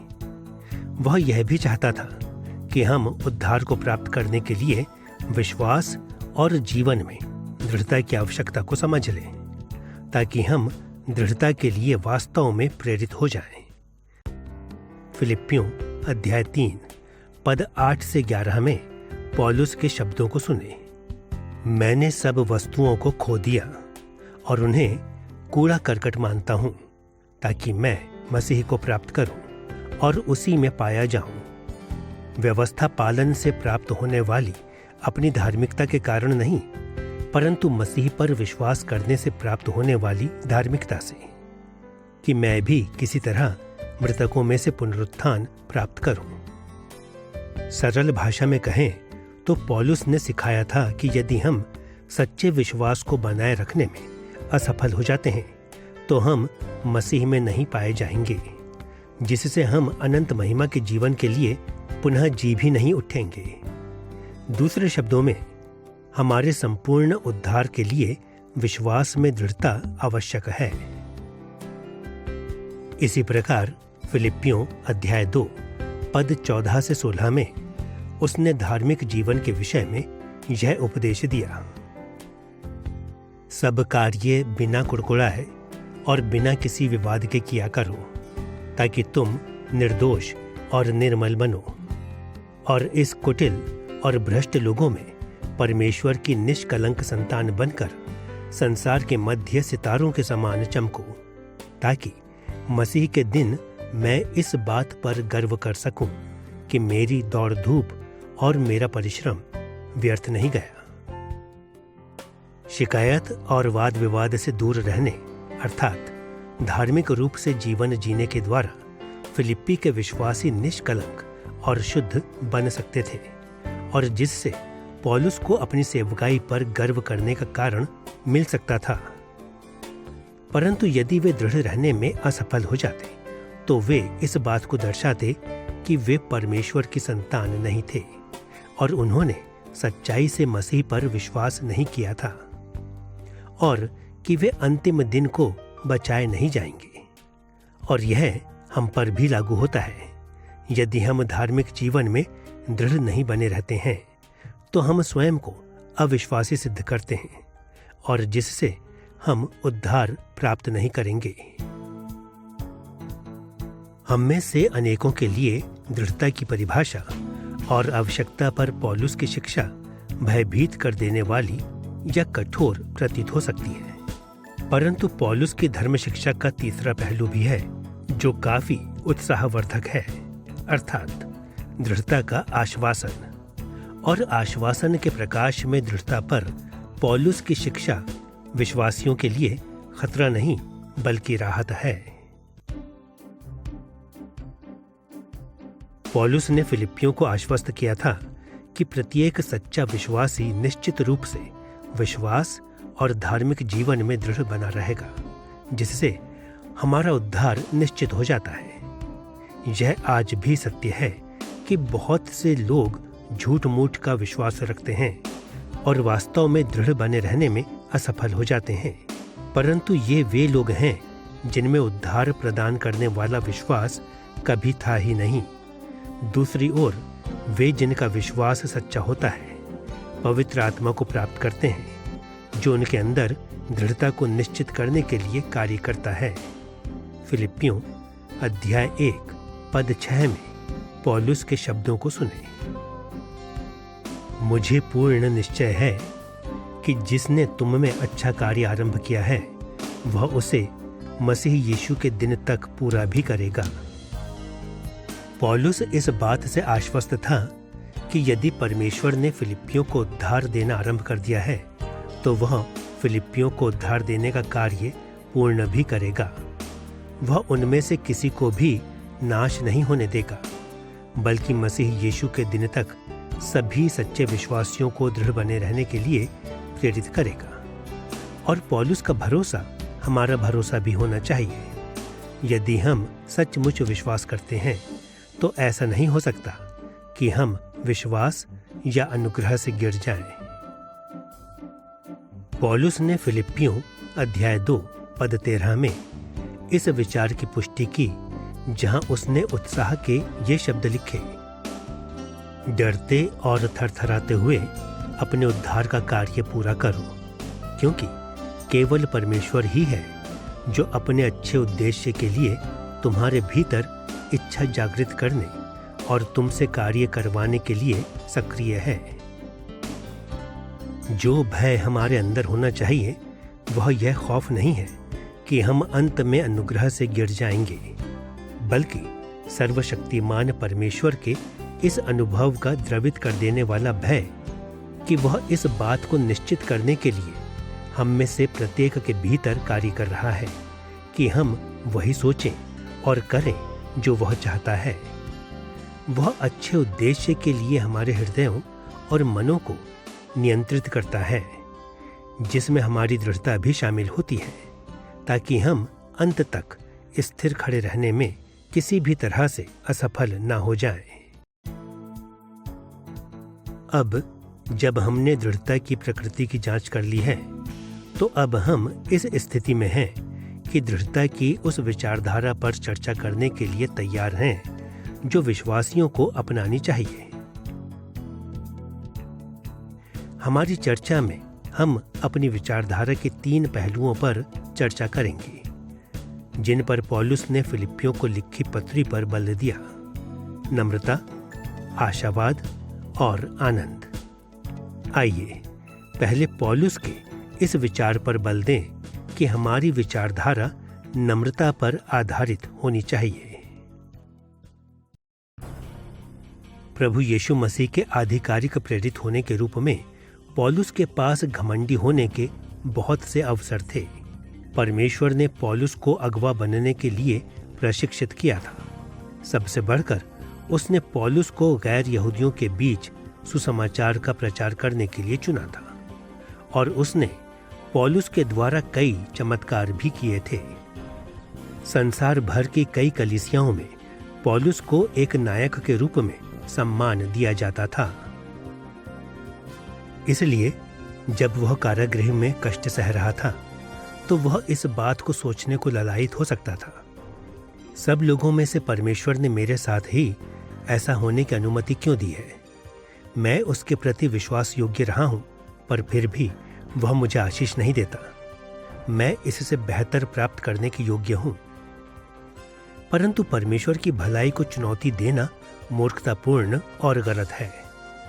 परंतु पौलुस जानता था कि वास्तव में उसके पास परमेश्वर के समक्ष नम्र बने रहने के बहुत से कारण थे, और इस सच्चाई को स्वीकार करने के द्वारा उसने परमेश्वर द्वारा बनाए जाने और अपने द्वारा सही गई कठिनाइयों के माध्यम से दृढ़ बने रहने के लिए स्वयं को तैयार किया।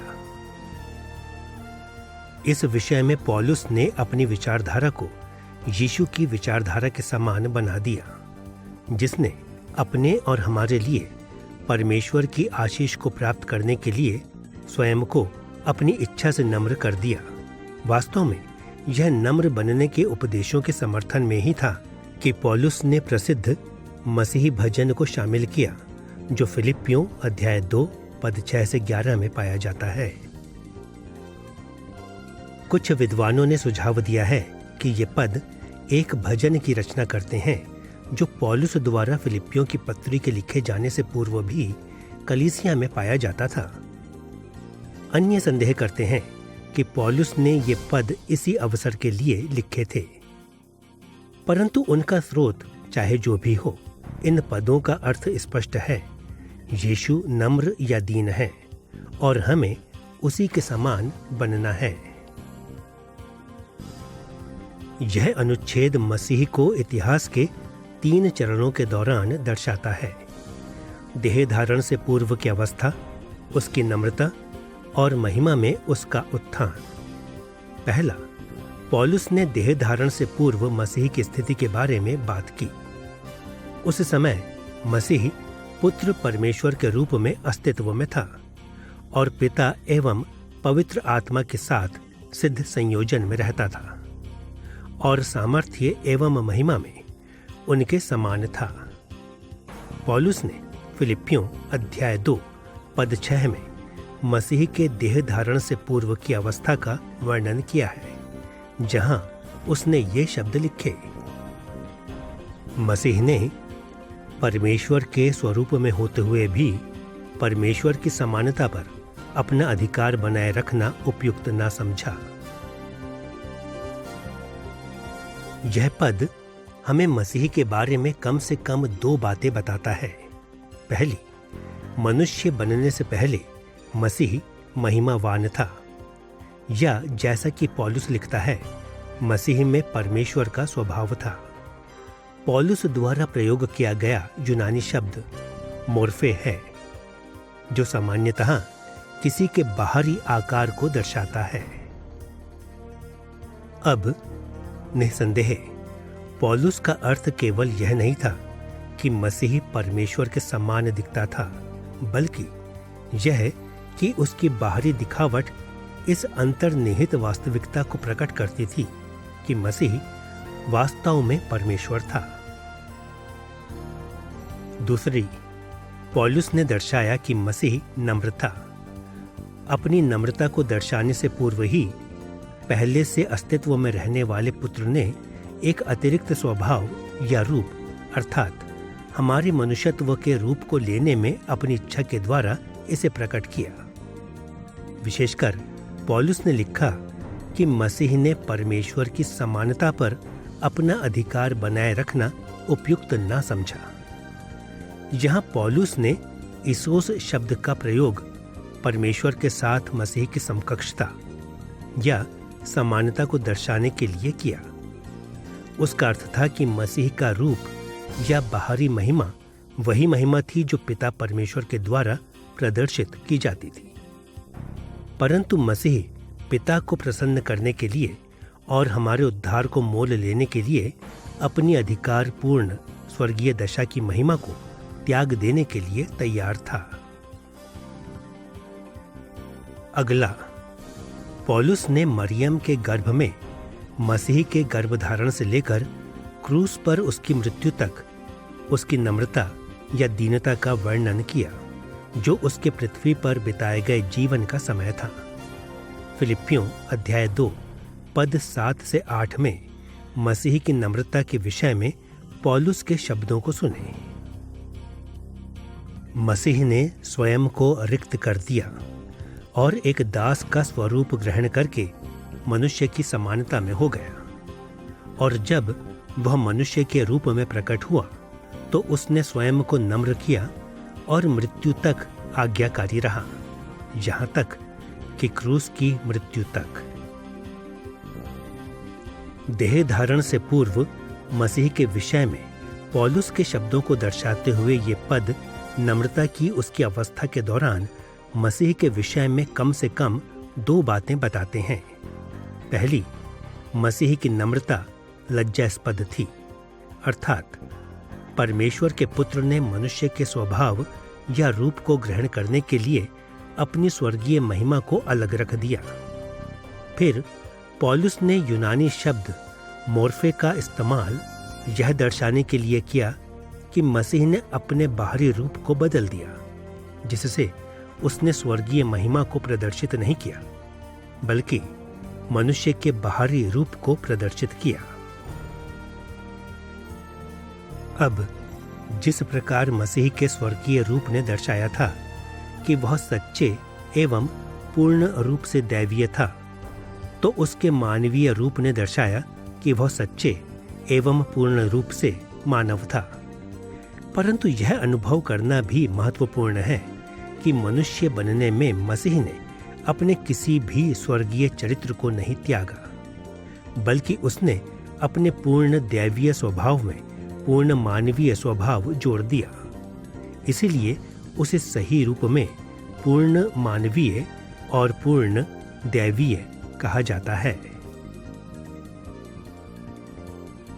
दूसरी, फिलिपियों अध्याय 2 पद 7 से 8 इस बात की पुष्टि करता है कि मसीह दीन था। जिस प्रकार वह देह धारण से पूर्व की अवस्था में अपने महिमामयी रूप को अलग रखने के लिए तैयार था, उसी प्रकार उसने इस रूप को वास्तव में अपने दीन होने के समय के दौरान ही अलग रखा। वास्तव में उसकी दीनता इतनी अधिक थी कि उसने साधारण प्राणियों को अपनी हत्या करने की अनुमति दे डाली, जिनके आकार को उसने अपने लिए ले लिया था। अंत में पौलुस ने मसीह का वर्णन उसको महिमान्वित किए जाने के समय के दौरान किया, जो मृतकों में से उसके पुनरुत्थान और स्वर्ग में उसके स्वर्गारोहण से शुरू हुआ और अब सृष्टि पर उसके शासन के साथ जारी रहता है। पौलुस ने फिलिप्पियों अध्याय 2 पद 9 से 11 में इन शब्दों के साथ वर्णन करते हुए मसीह के महिमान्वित किए जाने के बारे में लिखा।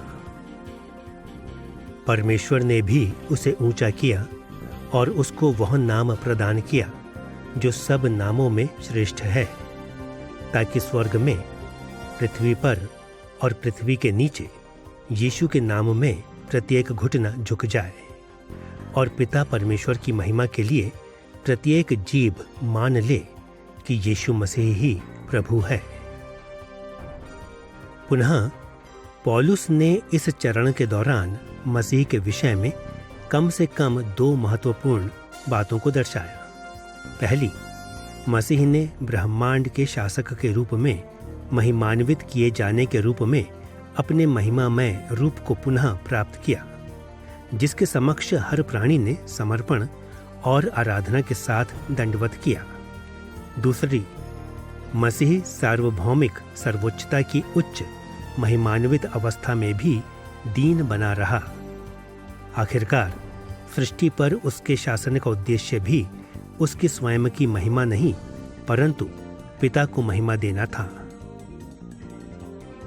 अब पौलुस ने फिलिप्पियों में इस विचार को प्रस्तुत किया क्योंकि वह चाहता था कि विश्वासी मसीह के उदाहरण का अनुसरण करें। आखिरकार यदि परमेश्वर के पुत्र ने अपनी इच्छा से ऐसी दीनता के प्रति समर्पित कर दिया तो उसके सेवकों को भी दीन बनना चाहिए। और यदि मसीह की दीनता ने कष्टों और मृत्यु में दृढ़ बने रहने में उसकी सहायता की, तो दीनता दृढ़ बने रहने में हमारी सहायता भी कर सकती है। और फिलिप्पियों अध्याय 2 पद 2 से 4 में विशेषकर पौलुस का यही तर्क था, जहां उसने ये निर्देश लिखे। एक चित्त होने, एक समान प्रेम रखने, एक जैसी भावनाएं रखने और एक ही लक्ष्य पर केंद्रित होने के द्वारा मेरा आनंद पूरा करो। द्वेष से और अहम भाव से कुछ न करो, परंतु दूसरों को नम्रतापूर्वक अपने से अधिक श्रेष्ठ समझो। प्रत्येक व्यक्ति मात्र अपने हित का ही नहीं बल्कि दूसरों के हित का भी ध्यान रखे। दीनता धार्मिक जीवन और विश्वास में दृढ़ बने रहने में सहायता करती है। एक ओर यह हमें समान विचारधारा वाले बनने, एकता की रचना करने, दूसरों को प्रेम करने और उन्हें सम्मान देने और उनकी ज़रूरतों को पूरा करने के योग्य बनाती है। वहीं दूसरी ओर यह हमें इस बात को स्मरण करने में सहायता करती है कि पिता हमारे विश्वास और वफादारी के योग्य है, तब भी जब हमारी परिस्थितियां दयनीय होती हैं, तब भी जब हम सताए जाते हैं, तब भी जब हम शहीद हो जाते हैं। दृढ़ता के माध्यम के रूप में विश्वासियों में दीनता को उत्साहित करने के अतिरिक्त पौलुस ने आशावाद अर्थात जीवन में सकारात्मक और आशापूर्ण दृष्टिकोण के महत्व पर बल दिया। आधुनिक जगत में लोगों द्वारा आशावाद को मूर्खतापूर्ण प्रयास के रूप में समझना कोई असामान्य बात नहीं है, अर्थात ऐसा प्रयास जो वास्तविक संसार के अनुरूप नहीं है, परंतु केवल यह दिखावा करता है कि बातें वास्तविकता से बेहतर हैं। परंतु पौलुस का आशावाद ऐसा नहीं था। उसका आशावाद यथार्थपूर्ण था। उसने जिंदगी में बुरी बातों का तिरस्कार नहीं किया। वास्तव में उसने उनके द्वारा खतरा महसूस किया। वस्तुतः पौलुस का आशावाद अच्छी बातों पर ध्यान देने का विवेकपूर्ण निर्णय था, न कि बुरी बातों पर। यह परमेश्वर की उपलब्धता और वर्तमान जगत में आशीषों से एवं भविष्य में परमेश्वर द्वारा प्रदान किए जाने वाले छुटकारे और पुरस्कारों की आशा से उत्पन्न हुआ था। उदाहरण के तौर पर कारागृह में उसके कष्टों के दौरान जब वह सुसमाचार के पाखंडी प्रचारकों द्वारा मुश्किलों को सह रहा था, तो उसने उन आशीषों पर ध्यान देने का चुनाव किया कि चाहे प्रचारकों के उद्देश्य बुरे थे, फिर भी मसीह का प्रचार हो रहा था। फिलिप्पियों अध्याय 1 पद 17 और 18 में उसके वर्णन को सुने। परंतु अन्य मसीही का प्रचार सच्चाई से नहीं, परंतु द्वेष भाव से इसलिए करते हैं कि कैद में मेरे कष्ट और भी बढ़ा दें। तो क्या हुआ? चाहे दिखावे से या सच्चाई से, हर प्रकार से मसीह का प्रचार तो हो ही रहा है और इससे मैं आनंदित हूं। पौलुस की भावनात्मक अवस्था जटिल थी। एक ओर तो वह कष्ट सह रहा था, परंतु दूसरी ओर उसने बुरी बातों की अपेक्षा अच्छी बातों पर ध्यान लगाने का विवेकपूर्ण निर्णय लिया, और इस विकल्प ने उसे कारागृह के कष्टों को झेलने और इन प्रचारकों के हाथों से दुर्व्यवहार को भी झेलने में सहायता की। और फिलिप्पियों अध्याय 4 पद 6 से 8 में कलीसिया को पौलुस की सलाह उसके व्यवहार के अनुरूप थी। वहां उसके शब्दों पर ध्यान दें। किसी बात की चिंता ना करो, परंतु प्रत्येक बात में प्रार्थना और निवेदन के द्वारा धन्यवाद के साथ तुम्हारी विनतियां परमेश्वर के समक्ष प्रस्तुत की जाएं। तब परमेश्वर की शांति जो संपूर्ण समझ से परे है, मसीह यीशु में तुम्हारे हृदयों और विचारों की रक्षा करेगी। अंततः हे भाइयों, जो बातें सत्य हैं, जो आदरणीय हैं, जो न्याय संगत हैं, जो निर्मल हैं, जो प्रिय हैं, जो प्रशंसनीय हैं, और यदि कोई सद्गुण या प्रशंसा योग्य गुण है तो उन पर ध्यान दिया करो। आशावादी रूप में सोचना और चिंता एवं हताशा के विरुद्ध लड़ना हमारे हृदयों और मनों की रक्षा के लिए परमेश्वर को पुकारने का एक साधन है, और इसलिए यह दृढ़ बने रहने का भी एक साधन है। अंत में नम्रता और आशावाद के अतिरिक्त पौलुस ने यह भी सिखाया कि आनंद की विचारधारा मसीही दृढ़ता एक बहुत बड़ी सहायता है। एक बात तो यह है कि स्वयं पौलुस ने तनावपूर्ण परिस्थितियों में दृढ़ बने रहने के लिए आनंद को प्राप्त करने पर ध्यान दिया, और अपने उदाहरण के द्वारा उसने फिलिप्पी के विश्वासियों को भी ऐसा ही करने को उत्साहित किया। उदाहरण के तौर पर फिलिप्पियों अध्याय 1 पद 18 से 20 में पौलुस ने इस प्रकार से आनंद के विषय में कहा, मैं आनंदित रहूंगा भी, क्योंकि मैं जानता हूं कि तुम्हारी प्रार्थनाओं और प्रभु यीशु मसीह के पवित्र आत्मा की सहायता से इसका परिणाम मेरी स्वतंत्रता ही होगा। मेरी सच्ची अभिलाषा और आशा यही है कि मैं किसी बात में लज्जित ना होऊं, बल्कि सदैव की भांति मसीह की महिमा चाहे मेरे जीवन के द्वारा या मृत्यु के द्वारा अब भी मेरी देह से होती रहे। पौलुस का डर उचित था कि शायद उसे मार डाला जाएगा, और फिर भी अपनी मृत्यु के नकारात्मक पहलुओं पर ध्यान लगाने की अपेक्षा उसने अपनी मृत्यु के सकारात्मक परिणाम पर ध्यान लगाया। वह आशावादी था और फलस्वरूप वह आनंदित हो सका। ध्यान दें कि इस विषय में पौलुस का आनंद पीड़ा और कष्ट का अपरिपक्व इनकार नहीं था, और न ही प्रसन्नता का अत्यधिक मनोभाव था। इसके विपरीत, जैसा हम देख चुके हैं, पौलुस की भावनाओं में काफी उदासी और कष्ट भी मिले हुए थे। परंतु अपनी परेशानियों के बावजूद पौलुस वास्तव में जीवन की अच्छी बातों की ओर देख सका और उन पर आनंदित हो सका। वह साहसी मृत्यु के द्वारा मसीह को सम्मान देने के बारे में सोचकर संतुष्ट हो सका, और मसीह के महिमान्वित होने पर प्रसन्न हो सका, और उस संतुष्टि एवं प्रसन्नता ने आनंद की रचना की। पौलुस ने केवल आनंद को ही महसूस नहीं किया, बल्कि उसने सच्चे आनंद को महसूस किया, और इस आनंद ने उसे आगे बढ़ने और अपने कष्टों को उद्देश्य प्रदान करने की चाहत दी। पौलुस ने फिलिप्पी में अपने मित्रों को ऐसे ही व्यवहार को प्राप्त करने के लिए उत्साहित किया, ताकि उनका आनंद उन्हें दृढ़ बनने में उनकी सहायता करे।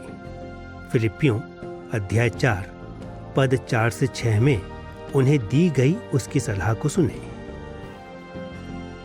प्रभु में सदैव आनंदित रहो। मैं पुनः कहता हूं कि आनंदित रहो। प्रभु निकट है, किसी बात की चिंता ना करो। पौलुस ने फिलिप्पियों को आनंदित होने के लिए उत्साहित किया, क्योंकि प्रभु निकट था। चाहे आवश्यकता के समय उनकी सहायता के रूप में या फिर उस राजा के रूप में जो संपूर्ण पृथ्वी पर अपने राज्य को लाने के लिए पुनः लौटेगा।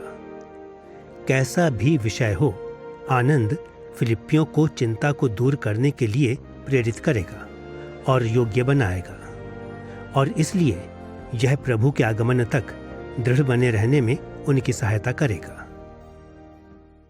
पौलुस की विचारधारा के समान अपनी विचारधारा बनाने एवं नम्रता और आशा और आनंद पर केंद्रित रहने के द्वारा हम चिंता और निराशा के विरुद्ध स्वयं को सामर्थ्य बना सकते हैं। कठिनाइयां अवश्य आएंगी और हम कष्ट सहेंगे, कभी कभी तो बहुत अधिक। इसलिए जब ऐसा होगा तो हमें पौलुस के उदाहरण और उसकी सलाह को याद रखना जरूरी है। हमें नम्र आत्मा के साथ अपने कष्टों को सहने और वर्तमान एवं आने वाले जीवन की अनेक भली बातों के बारे में सोचकर आशापूर्ण बने रहने की आवश्यकता है, और हमें अपने जीवन में आनंद देने वाली बातों पर आनंदित होने का विवेकपूर्ण निर्णय लेने के द्वारा अपनी परिस्थितियों की विपत्तियों पर विजय प्राप्त करनी है। इन रूपों में परमेश्वर की सहायता से हम दृढ़ बने रहने के लिए सामर्थ्य प्राप्त कर सकते हैं।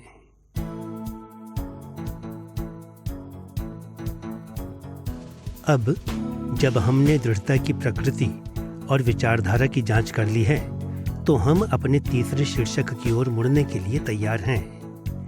एक दूसरे के प्रति हमारे कार्यों के माध्यम से व्यक्त कलीसिया की दृढ़ता की सेवकाई।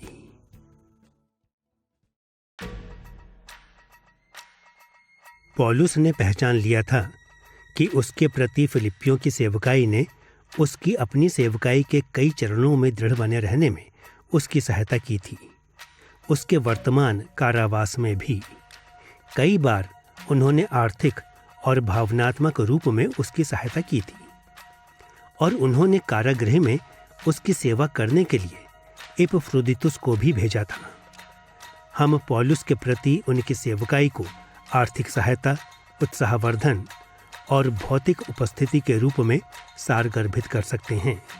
इन सब रूपों में फिलिप्पियों ने पौलुस के प्रयत्नों को सहारा दिया एवं अधिक दृढ़ता प्राप्त करने के लिए सामर्थ्य दी। उदाहरण के लिए फिलिप्पियों अध्याय 4 पद 13 और 14 में पौलुस के भाव विभोर शब्दों को सुने। मैं उसके द्वारा जो मुझे सामर्थ्य प्रदान करता है सब कुछ कर सकता हूँ। फिर भी मेरी विपत्ति में मेरा साथ देकर तुमने अच्छा कार्य किया है। कुछ रूपों में ये साधारण पद पौलुस के प्रति फिलिप्पियों की सेवकाई और उनके प्रति उसकी भावनाओं के केंद्र को प्रस्तुत करते हैं। पौलुस के पास फिलिप्पियों की भेंट लेकर एपफ्रोदितुस के आने से पहले प्रेरित दृढ़ बने रहने के लिए प्रभु से सामर्थ्य को प्राप्त कर रहा था, परंतु उसको दूसरों से नैतिक सहायता प्राप्त नहीं थी, और फलस्वरूप उसकी आशा और उसका आनंद कमजोर पड़ गया था। वह दृढ़ बना हुआ था, परंतु वह एक कठिन कार्य था। परंतु फिलिप्पियों की भेंट ने आर्थिक सहायता प्रदान की, जिसने उसके कष्टों को कम कर दिया, जिससे दृढ़ बने रहना कुछ आसान हो गया था। और भेंट एवं इपफ्रोदितुस को भेजने के माध्यम से व्यक्त पौलुस के लिए उनकी परवाह ने उसे उत्साह प्रदान किया एवं उसकी आशा और आनंद को पुनः प्राप्त करने में सहायता की। और निसंदेह इपफ्रोदितुस की भौतिक उपस्थिति ने न केवल पौलुस की भौतिक जरूरतों की पूर्ति की, बल्कि और भी अधिक दृढ़ बनने के लिए उसे संगति और मित्रता भी प्रदान की। और इसलिए पौलुस ने हृदय की गहराई से धन्यवाद देते हुए फिलिप्पियों से कहा कि तुम्हारे द्वारा मेरी विपत्तियों में सहभागी होना अच्छा था। पौलुस ने वास्तव में और सच्चाई से उनकी सेवकाई की सराहना की और इसने उन्हें अपने मित्रों के रूप में मानने में राहत और आनंद प्रदान किया, जिससे उसने अपने विश्वास को मजबूत रखने और मसीह को सम्मान देने के मार्गों में जीने के द्वारा दृढ़ बने रहने के लिए उत्साह और सहायता प्राप्त की। और पौलुस ने भी अपनी सेवकाई का उद्देश्य फिलिप्पियों को उनके अपने कष्टों में दृढ़ बने रहने के लिए सहायता करना रखा था, जैसा हम फिलिप्पियों अध्याय 1 पद 3 और 4 में पढ़ते हैं। उसने उनके लिए प्रार्थना की। उसने उन्हें यह सिखाने के लिए पत्र लिखी कि किस प्रकार दृढ़ बना जाता है, और इससे बढ़कर उसने इपफ्रोदितुस को उनके प्रति सेवकाई करने के लिए भेजा, शायद कलीसिया के अगुवे के रूप में। आधुनिक कलीसिया में हम फिलिप्पियों द्वारा पौलुस की भौतिक सहायता से बहुत कुछ सीख सकते हैं। पूरे संसार में ऐसे अनेक मसीही हैं जो भौतिक रूप से जरूरतमंद हैं। कुछ इतने गरीब हैं कि खाना और कपड़ा भी उनके लिए एक निरंतर चुनौती बनी रहती है। अन्य लोगों पर संसार के दुष्ट लोगों द्वारा अत्याचार किया जाता है, कुछ को गुलामी में बेच दिया जाता है और उनसे दुर्व्यवहार किया जाता है। और निसंदेह संसार के हर कोने में मसीहियों द्वारा अनुभव की जाने वाली अन्य वास्तविक आवश्यकताएं भी हैं, और इन विश्वासियों के प्रति सेवकाई करने का एक तरीका उनको आशा देने और दृढ़ बने रहने में उनकी सहायता करने का एक मार्ग उनकी भौतिक आवश्यकताओं को पूरा करना था। अपने प्रेम और उत्साहवर्धन के माध्यम से पौलुस के प्रति फिलिप्पियों की सेवकाई से हम बहुत कुछ सीख सकते हैं। उन्होंने पौलुस को केवल धन ही नहीं भेजा था, उन्होंने अपना प्यार भी भेजा था। इपफ्रोदितुस के माध्यम से उन्होंने पौलुस के समक्ष प्रकट किया कि वे उसके बारे में सोच रहे थे और कि जिस प्रकार वे उसके हृदय में बसे थे, उसी प्रकार वह भी उनके हृदय में बसा था। आधुनिक मसीहियों को भी दृढ़ बने रहने के लिए उत्साह की आवश्यकता है। हम कलीसिया में या टेलीफोन पर या पत्र या संदेशवाहक या कई रूपों में उत्साह के शब्दों को कह सकते हैं, परंतु तर्क यह है कि हमें लोगों को यह बताने के लिए कि हम उनसे प्रेम करते हैं और कि वे भुलाए नहीं गए हैं, कदम आगे बढ़ाना है। और इससे बढ़कर हम लोगों के साथ बैठकर, उनके साथ रहकर, उनकी भौतिक आवश्यकताओं में उनकी सहायता करके उनके साथ समय व्यतीत कर सकते हैं। उसी प्रकार जिस प्रकार फिलिप्पियों ने इपफ्रोदितुस को पौलुस के पास भेजा था, कलीसिया में भी अनेक लोग अकेले हैं। कईयों को मित्र की आवश्यकता है और कई अन्यों को आम बातों जैसे खरीदारी करने, सफाई करने या उनकी एवं उनके परिवारों की देखभाल करने में सहायता की आवश्यकता होती है। विश्वासियों के साथ व्यक्तिगत उपस्थिति भी दृढ़ बने रहने में सहायता करने का अच्छा तरीका है। और हम पौलुस द्वारा फिलिप्पियों के प्रति की गई सेवकाई से भी बहुत कुछ सीख सकते हैं। हम उन्हें सिखा सकते हैं कि ठोस धर्म शिक्षा और व्यवहारिक सलाह से किस प्रकार दृढ़ बने रहा जा सकता है। यदि हम कलीसिया में अधिकार के स्तरों पर हैं, तो हम कलीसिया की उन मार्गों में अगुवाई कर सकते हैं जो उत्साहवर्धक और उत्तरदायित्व पूर्ण हो, जो शब्दों और उदाहरण के द्वारा दर्शाता हो कि दृढ़ता भक्तिपूर्ण और संभव है। और इससे कोई फर्क नहीं पड़ता कि हम चाहे जो भी हैं और जहां भी हैं, हम हमेशा प्रार्थना कर सकते हैं, जिससे स्वयं परमेश्वर हमारी विनती के प्रत्युत्तर में अन्य विश्वासियों को दृढ़ बनने के लिए सामर्थ्य प्रदान करेगा। इस अध्याय में हमने पवित्र शास्त्र में पाए जाने वाली पौलुस द्वारा फिलिप्पियों को लिखित पत्री की जांच की है। इसमें हमने उसकी पृष्ठभूमि, जो पत्री के ऐतिहासिक और सामाजिक संदर्भ की रचना करती है, पत्री की संरचना और विषय वस्तु, और अंत में मसीही कलीसिया के जीवन में इस पत्री के आधुनिक प्रयोग के बारे में भी चर्चा की है। फिलिप्पियों को लिखी पौलुस की पत्री में कष्टपूर्ण एवं तनावपूर्ण समय में भी अपने विश्वास में स्थिर रहने के विषय में, अपने पवित्र परमेश्वर के सामने धार्मिक रूप से जीवन जीने के विषय में हमें सिखाने के लिए अनेक गहन और अद्भुत सत्य पाए जाते हैं।